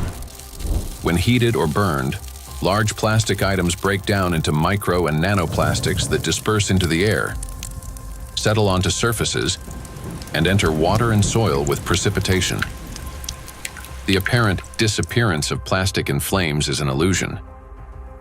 Burning simply accelerates the fragmentation of plastic into the tiniest particles many times over, into the very micro and nanoplastics that pose the greatest danger to human health. And it is precisely these electrostatically charged particles that can penetrate deep into the body, including the brain and other cells, where they trigger a wide range of diseases. When you put plastic in a recycling facility, at first they will shred big plastic to generate flakes and small pieces of plastics, and then during that shredding, they also use for washing. They have to wash to remove some unwanted material on plastics. During that washing, material lose many. The huge percentage of the total mass. So those lost material will go to the wastewater stream. Recycling activities, practices, feeding microplastic pollution in the waterways. A simple and regular recycling facility can generate billions microplastics and then release into the either wastewater stream or waterway. And unfortunately, what I see with some of the things that are claimed to be a solution is that they're not necessarily properly tried or tested before they're put into the market, and there may then be potential for unintended consequences. Pyrolysis. At first glance, it looks like a technological miracle. We take plastic waste, heat it to 800 degrees Celsius without oxygen, and obtain fuel. Instead of piles of garbage, we get gas, liquid, and a small carbon residue. Sounds promising, doesn't it? But this technology has a flip side, an invisible and far more dangerous one. During high-temperature decomposition, plastic does not simply disappear. Pyrolysis is accompanied by emissions of dioxins and furans, some of the most toxic substances on the planet. They are carcinogenic, disrupt the endocrine system, and can accumulate in human tissues. They are hazardous even at low concentrations. Even if you manage to obtain 600 liters of liquid fuel from 1 ton of plastics, the price of such fuel is a threat to human health and life. By relying on such disposal methods, we're only accelerating the transformation of plastics into an invisible, yet far more dangerous form. Let me remind you that the amount of micro and nanoplastics present in the ocean alone is already more than enough to destroy our entire biospheres, including the humankind 3 times over. Meanwhile, microplastics continue to disintegrate, generating vast amounts of nanoplastics. Recall Dr. Kenner's example. A single microplastic particle can fragment into billions of nanoparticles. And with countless microplastics already present everywhere, constantly breaking down into even smaller fragments, this process is driving the destruction of humanity and of everything around us. Today, many people have started turning this crisis into a business, inventing all sorts of methods that supposedly remove microplastic from the body. And people are willing to pay large sums for these treatments. But the real question is, do they actually work? False hope. Today, in healthcare and even in some scientific circles, there's growing discussion about alleged methods to cleanse the human body of microplastics. A variety of approaches are being promoted, including plasmapheresis, hemosorption, mechanical filtration devices, dietary adsorbents, and so-called natural supplements claiming to detoxify the body. At first glance, it all sounds reasonable. If there's something toxic in the body, it should be removed. But the truth is that these methods don't actually solve the problem. I don't think any scientifically proven techniques exist to filter out the micro nanoplastic from the blood. It gets deposited in the organs themselves, which is not really something you can filter out by sending the blood to some filtration machine. Nanoplastics have already penetrated inside human cells. They are not just circulating in the bloodstream like an unwelcome guest you can simply escort out. They have become part of the body's internal environment. Yes, we can cleanse the blood with sorbents or filter plasma. But how effective can such procedures truly be? We started this plastic production and the usage of these materials, which have a lot of, positive effects. That we in the hospital, I just, when I look around in my, daily work environment, I guess that 80% of everything I touch in the hospital is of plastic, starting with my gloves. And probably 80-90% of the machine itself is made of the plastic. And that's a very important point for healthcare. What's more, the very solutions used for blood purification procedures also contain plastics. When you get sick, you are going to a hospital, you probably will go to the hospital for treatment, and then they will give you some solutions, some infusions, like they will put something inside your vein, and then they transfer some liquid from plastic package to your blood system. So those intravenous solutions has at least 62 microplastic particles per liter. So this is direct transfer, exposure, microplastic to human system, blood system. So we end up with a paradox. We are using plastics to try to eliminate the consequences of plastics. Such procedures may indeed reduce the overall toxic load, but they don't address the core issue. They don't extract plastic from cells, don't neutralize its electrostatic charge, don't restore disrupted signaling pathways, and don't protect the brain, immune system, or mitochondria. An individual has every right to try such methods. It is their personal choice, but it's important not to harbor illusions. Those procedures will not restore lost health. Moreover, plastic isn't just a material used for packaging and household goods. It is the backbone of modern industry, healthcare, transportation, electronics, construction, and even space technology.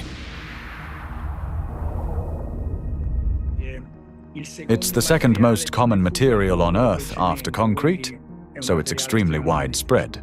I think going forward, it's going to be really important that we retain the important uses of plastic, because plastics are not here the enemy. It's not a treaty about not producing plastics. It's a treaty about ending plastic pollution, not ending the production of plastics. And plastics have the potential to bring clear societal benefit. That is why the main goal today isn't to stop plastic production, but to find ways to reduce the impact of micro and nanoplastics on human health and the environment.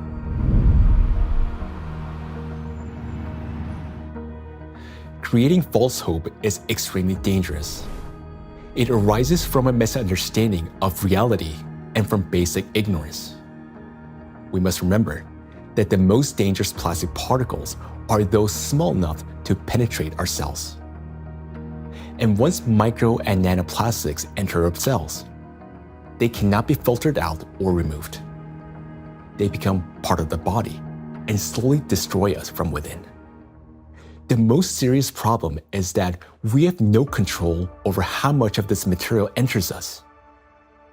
Nanoplastics can even penetrate the skin, for example, when we swim in the sea or lie in the sun.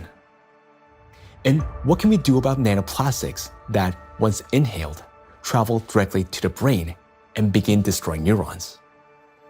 Nanoplastics are among the most dangerous substances for the biosphere and for all life, including humanity. Yet, abandoning plastics altogether will be senseless because doing so would cause enormous global losses. Synthetic polymers, including plastics, form the backbone of countless modern industries, from medicine and nanotechnology to flexible electronics, neuromorphic hardware for AI, aerospace structures, automotive manufacturing and construction. Their versatility, ease of shaping and processing, compatibility with other nanomaterials, and scalability have made them the foundation of our modern progress. The solution, therefore, is not to eliminate plastics, but to ensure that they no longer threaten life. And the real path forward begins with understanding precisely what makes nanoplastics so dangerous.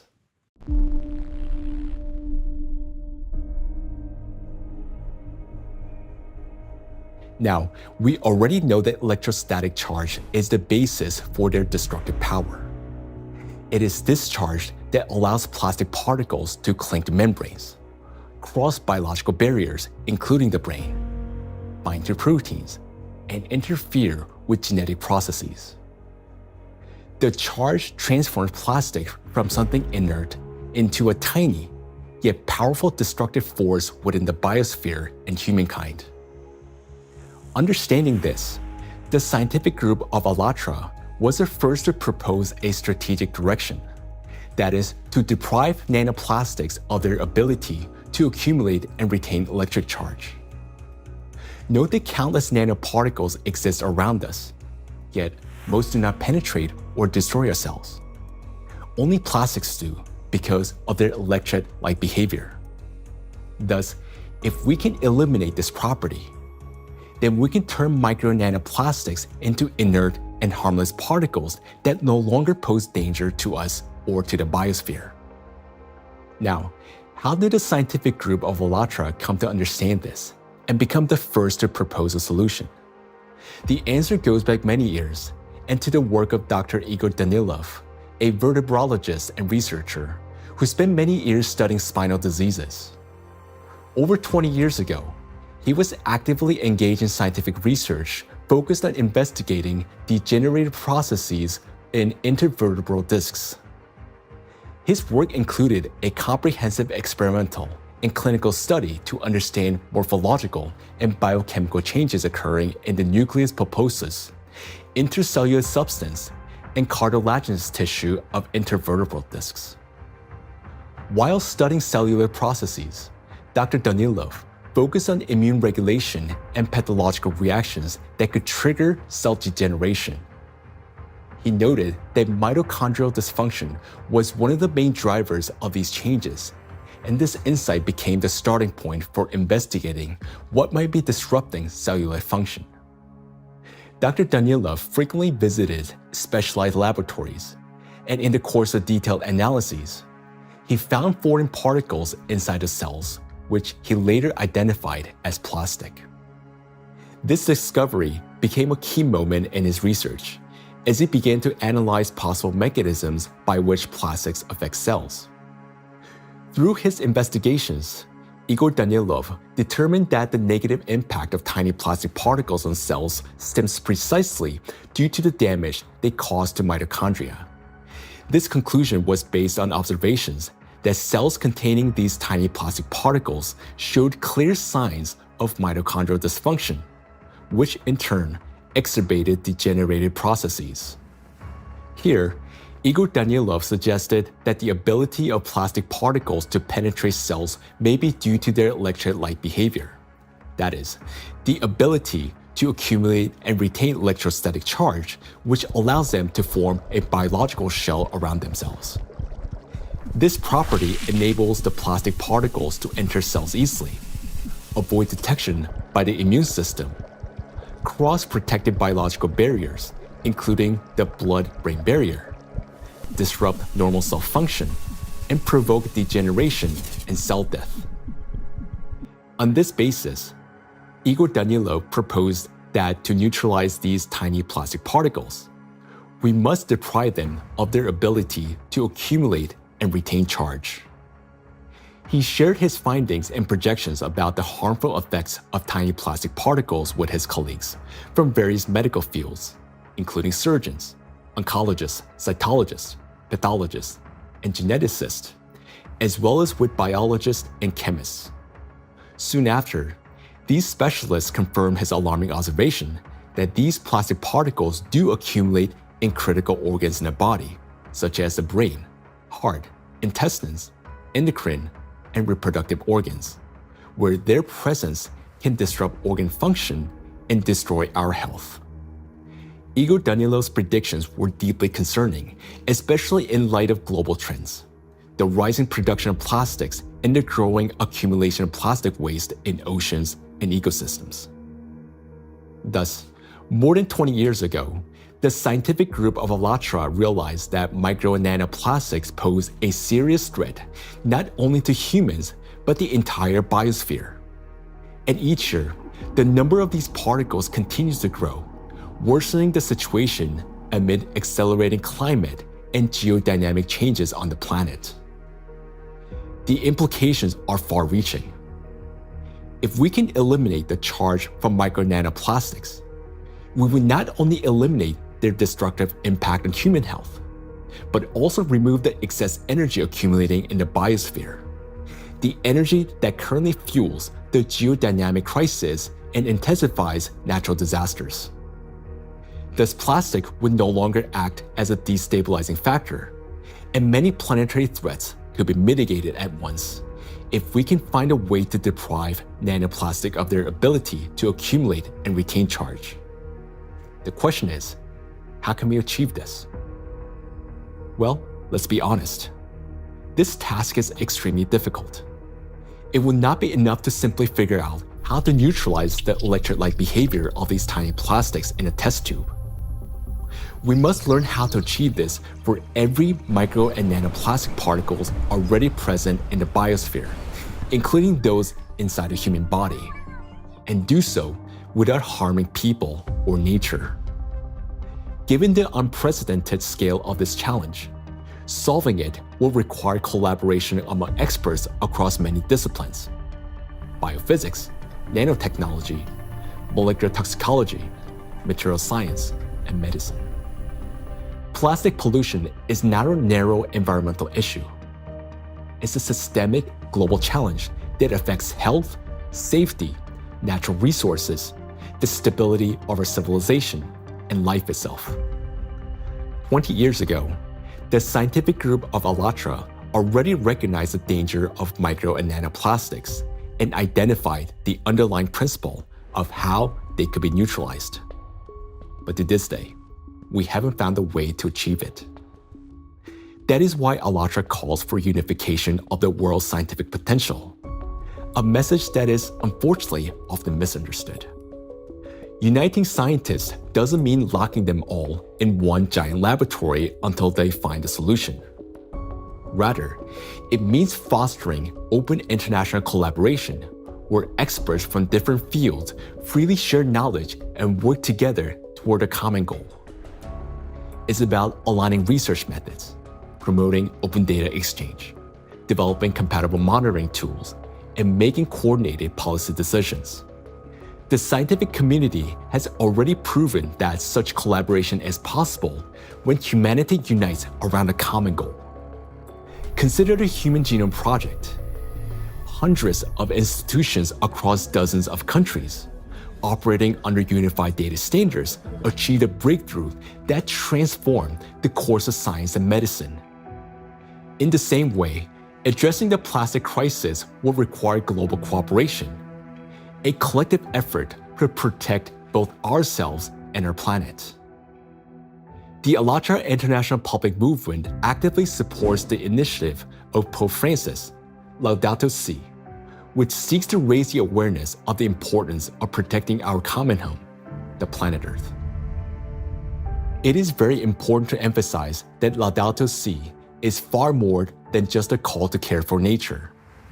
It is a practical and scientifically grounded guide, a roadmap for transforming our world and creating a better world for future generations. The encyclical provides a clear direction toward a sustainable future, uniting ecology, climate justice, and humanity's shared responsibility for protecting our common home. The ALLATRA movement, fully embracing these principles, views Laudato Si as a powerful catalyst for global cooperation in addressing environmental and social challenges, and preserving the delicate balance of our planet. Cardinal Peter Turkson, the Chancellor of the Pontifical Academy of Sciences, is widely recognized for his dedicated work in ecology and social justice.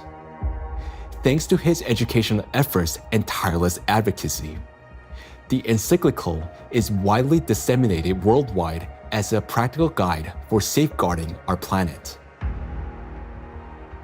It is a great honor for us to introduce Cardinal Peter Turkson, who will speak about the efforts being made to promote the encyclical Laudato Si and to put its principles into practice. So, question is, how can we get Laudato Si to be widely read? Of course, it's a book that is there. I have presented it at the United Nations. I have presented it at UNESCO in Paris. I presented it at Davos World Economic Forum. So I've talked about Laudato Si in several environments. I've also had a chance to present it even in university groups. Ohio State was the first group that wanted to hear about Laudato Si. And since then, I've been in Dayton, I've been in San Diego. And therefore, to get Laudato Si well known, we decided to create what we call Laudato Si Action Platform, which identified, in fact, 7 actors of Laudato Si. So churches means churches, mosques, synagogue, all places of worship, places of studies, basic university type of studies, educational centers, offices and factories. So we identified these 7 groups and say, okay, follow a team for 7 years and see what you get. Okay, all of that was to popularize the content of the encyclical Laudato Si and to encourage and enable people to put it into action or practice. So it's not just something written, but something that is actionable. And 10 years now, okay, this is 2025. Laudato Si was published in 2015. It's difficult to identify or talk about places we still have not heard of it. Personally, and from the point of view of our force, we've had occasion to kind of talk about this to different audiences and constituencies, but I still would not say that because of that it's known worldwide and by everybody and for everybody. We've tried our best and we'll continue to talk about it. And Pope Francis, to give this a big push, decided to create what they call Borgo Laudato Si.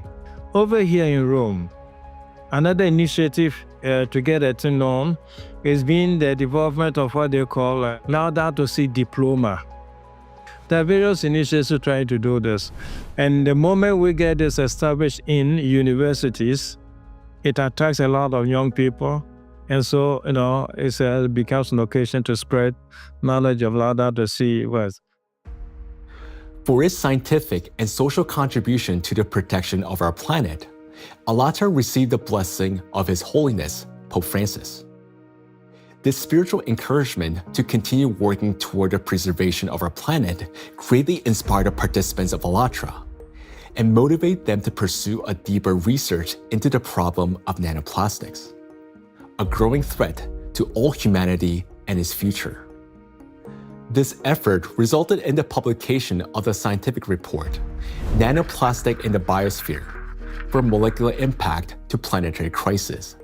And this was presented for the first time in May 2025 at the International Conference of the Centesimus Annus Pro Pontifex Foundation in the Vatican by the President of ALLATRA, Marina Ovtsinova. This documentary is based in part on that scientific report. Such fundamental study into the threat of nanoplastics became possible through the international cooperation between the scientific group of ALLATRA and the Bolivian Catholic University, San Pablo. We are a research team from the Bolivian Catholic University, San Pablo in Cochabamba. Our work seeks to understand how micro and nanoplastics circulate through our environmental matrices, how they interact with other pollutants, and what implications this has for human health and the biosphere. As part of the academic cooperation between the Bolivian Catholic University, San Pablo, and ALLATRA, we jointly prepared the report, Nanoplastics in the Biosphere, From Molecular Impact to Planetary Crisis. For the first time, a single document brings together comprehensive data on how micro and nanoplastics spread through the biosphere, enter food chains, and harm human health and ecosystems. The report is the result of an extensive interdisciplinary analysis that encompasses ecological, climatic, medical, physical, and chemical aspects of the harmful impact that micro and nanoplastics exert on the biosphere and human health. The global threats facing humanity require united international action. And today, we have a clear direction. Thanks to the scientific group of ALLATRA, we not only recognize a problem, but understand its underlying physical nature, the electric charge that gives nanoplastics their destructive power. By addressing this cause, that is, by removing that charge and disarming the killer, we can give the biosphere and ourselves a chance to prevail. So we must use the time we still have. And this is not an exaggeration. Our cognitive abilities are rapidly declining, and this is serious. It is a result of nanoplastics accumulating in our brains. You may already notice it in yourself and those close to you. Unless we act, it will only worsen year after year. And now, you will learn why. The age of intellectual extinction. Throughout the 20th century, scientists observed a trend. Since 1932, IQ scores had been steadily rising. This phenomenon became known as the Flynn effect. However, among generations born after the 1970s, the rise in IQ has reversed to a gradual decline. Mandatory IQ tests for military personnel in various countries show a decline in scores since the mid-1990s. According to another study conducted between 2006 and 2018 at Northwestern University, Americans showed a decline in IQ across 3 out of 4 cognitive areas. This decline in average IQ has been termed the reverse Flynn effect. In 2025, the scores of U.S. high school students on major math and reading tests dropped to the lowest levels ever recorded. Their average math score was the worst since the current version of the test was introduced in 2005, while reading scores were the lowest since testing began in 1992. Similar trends have been observed in other countries. The steady decline in IQ continues to this day. Intelligence scores are no longer rising. They're slowly, but surely falling. But what lies behind this troubling trend? One important correlation stands out. The decline in average IQ coincides with the exponential rise in plastic production and pollution. Take a look at the graphs. The more plastic, and therefore the more micro and nanoplastics in the environment, the lower the IQ. This shows a clear link between increasing the amount of plastics and declining cognitive abilities. And that is deeply alarming. This isn't just a statistical correlation. As plastic production has skyrocketed, our daily exposure to micro and nanoplastics has risen with it. Charged plastic particles can easily pass through biological barriers, including the blood-brain barrier.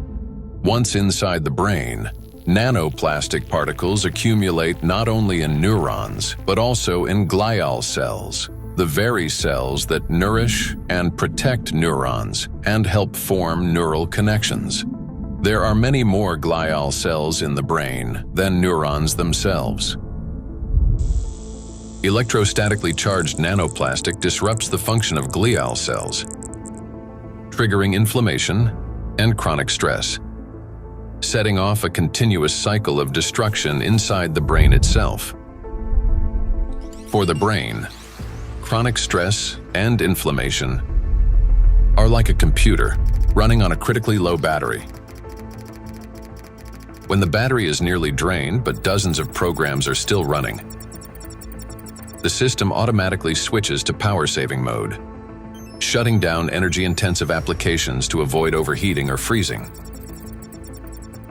Our brain works in a similar way. When stress and inflammation reach a critical point, the brain, like a computer, will eventually shut down its most energy-demanding regions to survive and conserve energy. The first to go offline is the prefrontal cortex, the youngest and most complex part of the brain. It's considered the control center, responsible for such essential functions as intelligence, behavioral regulation, and the ability to think logically, consistently, and rationally by comparing facts and drawing conclusions. The most dangerous part is that the shutdown of the prefrontal cortex happens silently, without our awareness, and we won't even realize it. The brain will switch to its basic survival programs. The ancient rapid response system, the limbic system, takes over. Its key structures, the amygdala and hypothalamus, trigger the fight, flight, or freeze reaction, fast, impulsive, and without time for reflection. These systems will still stay active for a while because the brain identifies them as critical for survival. As a result, rational decision-making gives way to panic. Creativity and intelligence are replaced by degradation and dullness. Empathy fades, replaced by indifference or aggression. Electrostatically charged plastic particles that enter the brain interact with neuronal membranes, activating microglia, and continuously fueling oxidative stress and chronic inflammation. Prolonged stress literally reshapes the brain. In the prefrontal cortex, the center of analysis and control, neural connections weaken and disintegrate. Similar changes occur in the hippocampus, the region responsible for memory and learning. Neural connections fade away, and the hippocampus deteriorates. In the amygdala, the centers of fear and anxiety, the opposite happens. Connections strengthen, anxiety and aggression intensify, and panic attacks may develop. The brain reorganizes itself. Instead of thinking and analyzing, it starts operating on instincts. In doing so, it loses the ability to recognize real danger and respond appropriately. This isn't a temporary reaction. It's a fundamental restructuring of the brain. The capacity for learning, cooperation, and rational decision-making declines. This may help explain global trends we see today in society. A decline in average intelligence, a rise in anxiety and depression, an increase in aggression, impulsivity, and issues in social relationships. As the amount of plastic in the environment continues to grow, the reverse Flynn effect will only become more pronounced. People won't just become less intelligent, they won't even realize it. They'll become captives of a reality distorted by their own brains. As a result, humanity will lose the ability to perceive the world, events, and even obvious threats adequately. They'll no longer be able to connect facts logically, and therefore will lose the ability to make sound decisions. That will mark the end of human thinking. Our cognitive decline is already underway. This is not a prediction, but reality. Plastics are making us less intelligent and less capable of responding to crises. They're damaging the regions of the brain that are responsible for memory, attention, problem-solving, and creativity. The very abilities we urgently need to achieve scientific breakthroughs and to find a way to neutralize the threat posed by micro and nanoplastics. And we have very little time left to make the right decisions. Yet, the loss of intelligence is not the worst that awaits us. Prolonged exposure to micro nanoplastics and their accumulation in the brain that leads to gradual failure of even our most basic survival functions. In other words, we risk losing not only our ability to think, but our very ability to live. And if that sounds like an exaggeration, consider the bees. Because their body mass is much smaller, the concentration of plastics in their brains is much higher. They already live in the world that we are now rapidly entering. Microplastic can enter a bee's body through its thin cuticle, or along with food, and within just 72 hours, it reaches the brain. From there, as in humans, it triggers synaptic damage, neuroinflammation, cell death, and neurotransmitter disruption. The bee loses body mass, its metabolism slows, and its immunity weakens. Its sense of smell, memory, and navigation begin to deteriorate, and bees stop recognizing their own colony and can no longer find their way back to the hive. With prolonged exposure to nanoplastic, the damage becomes fatal. The bee's nervous system collapses under the strain, and some simply drop dead in mid-flight. Look at this photo. You can see the brain of a bee that has been penetrated by nanoplastics. This amount of nanoplastics was enough to cause serious cognitive impairment in the bee. What is a critical point beyond which, like the bee, we stop recognizing the world around us and die on our way home? If nothing changes, this is a future that awaits us. It's also important to acknowledge that there is no safe level of these chemicals in the body. So while the manifestation may take time at a lower doses, it is not immune, that at lower dose it's safe to have that. And why is it important? I think it's important for so many reasons, because as soon as we define the threshold,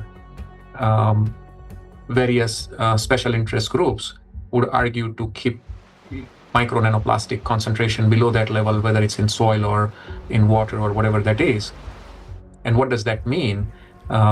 Is that we are allowed to have some degree of micro nanoplastic in our sources, air, soil, water, and so forth. But it's a cumulative impact, we have to remember. It's not a particular threshold at any given point in time in the source of whatever we are consuming, but it's a cumulative impact in our brain. And we don't know that, honestly, because it's the factor of time there is going to be different for bee than for a young child who doesn't have a fully developed brain versus an adult brain. Let us recall that a single nanoplastic particle in the human body is not equivalent to one dead cell. After destroying one, the same particle does not stop. It continues traveling through the body, killing one cell after another. So even the tiniest amounts of nanoplastics will damage the brain. And that's why there's no such thing as a safe concentration.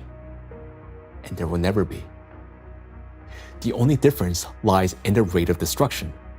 That is, the more nanoplastics there are, the faster the process. These plastic particles destroy the biosphere and the cells within our bodies.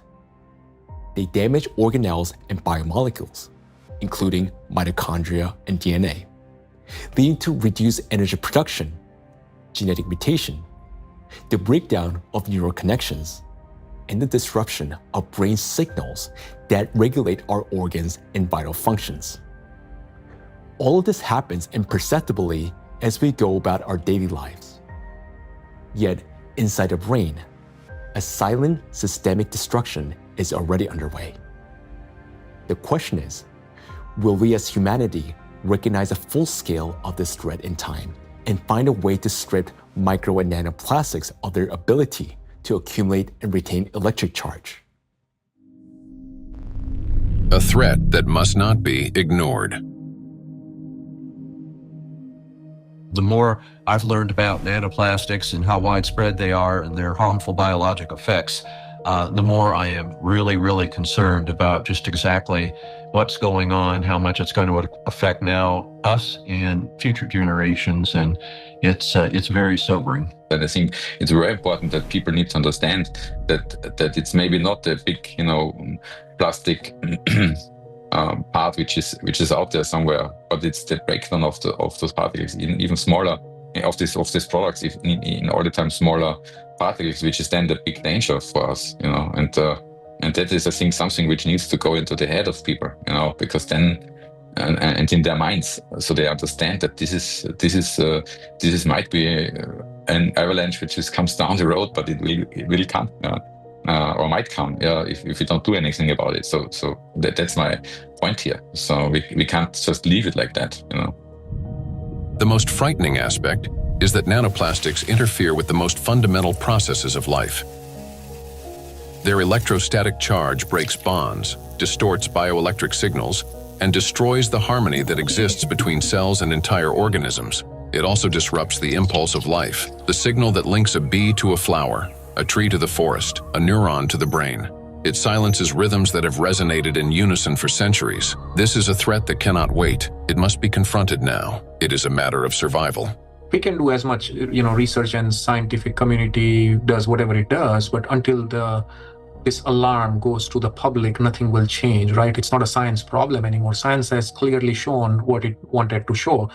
Maybe there will be 10 more studies in the next few years, right? And then what, right? Until we change, and this change is based on the public opinion. I want to leave something which is, our legacy should be habitable by our future generations. And that's the pure purpose we all have in common. If we can connect to our own health, I think that is way more powerful and more appealing for all of us to collectively act on this together. I think that's a very important point. And I think at a societal level, we all have to incorporate the other dimension beyond, in our balance sheets, beyond the dollars and pounds and euros and rupees, right, is the health, the impact on the health. And I think that has to be a part of the balance sheet, because what are we making money for if we can't survive or have a good quality of life?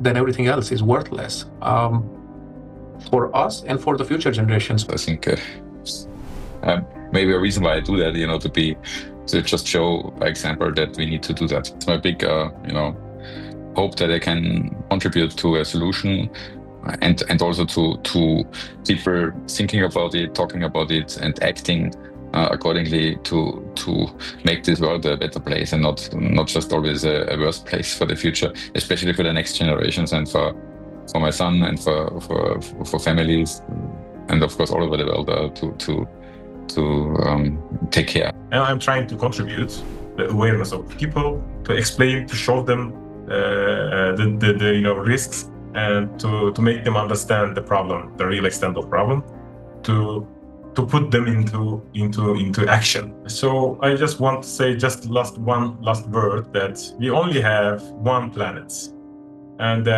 this planet is not single use, so we should consider this. For too long, we have lived under the comforting illusion that there's still time, that humanity will always have a chance to recognize, understand, and respond.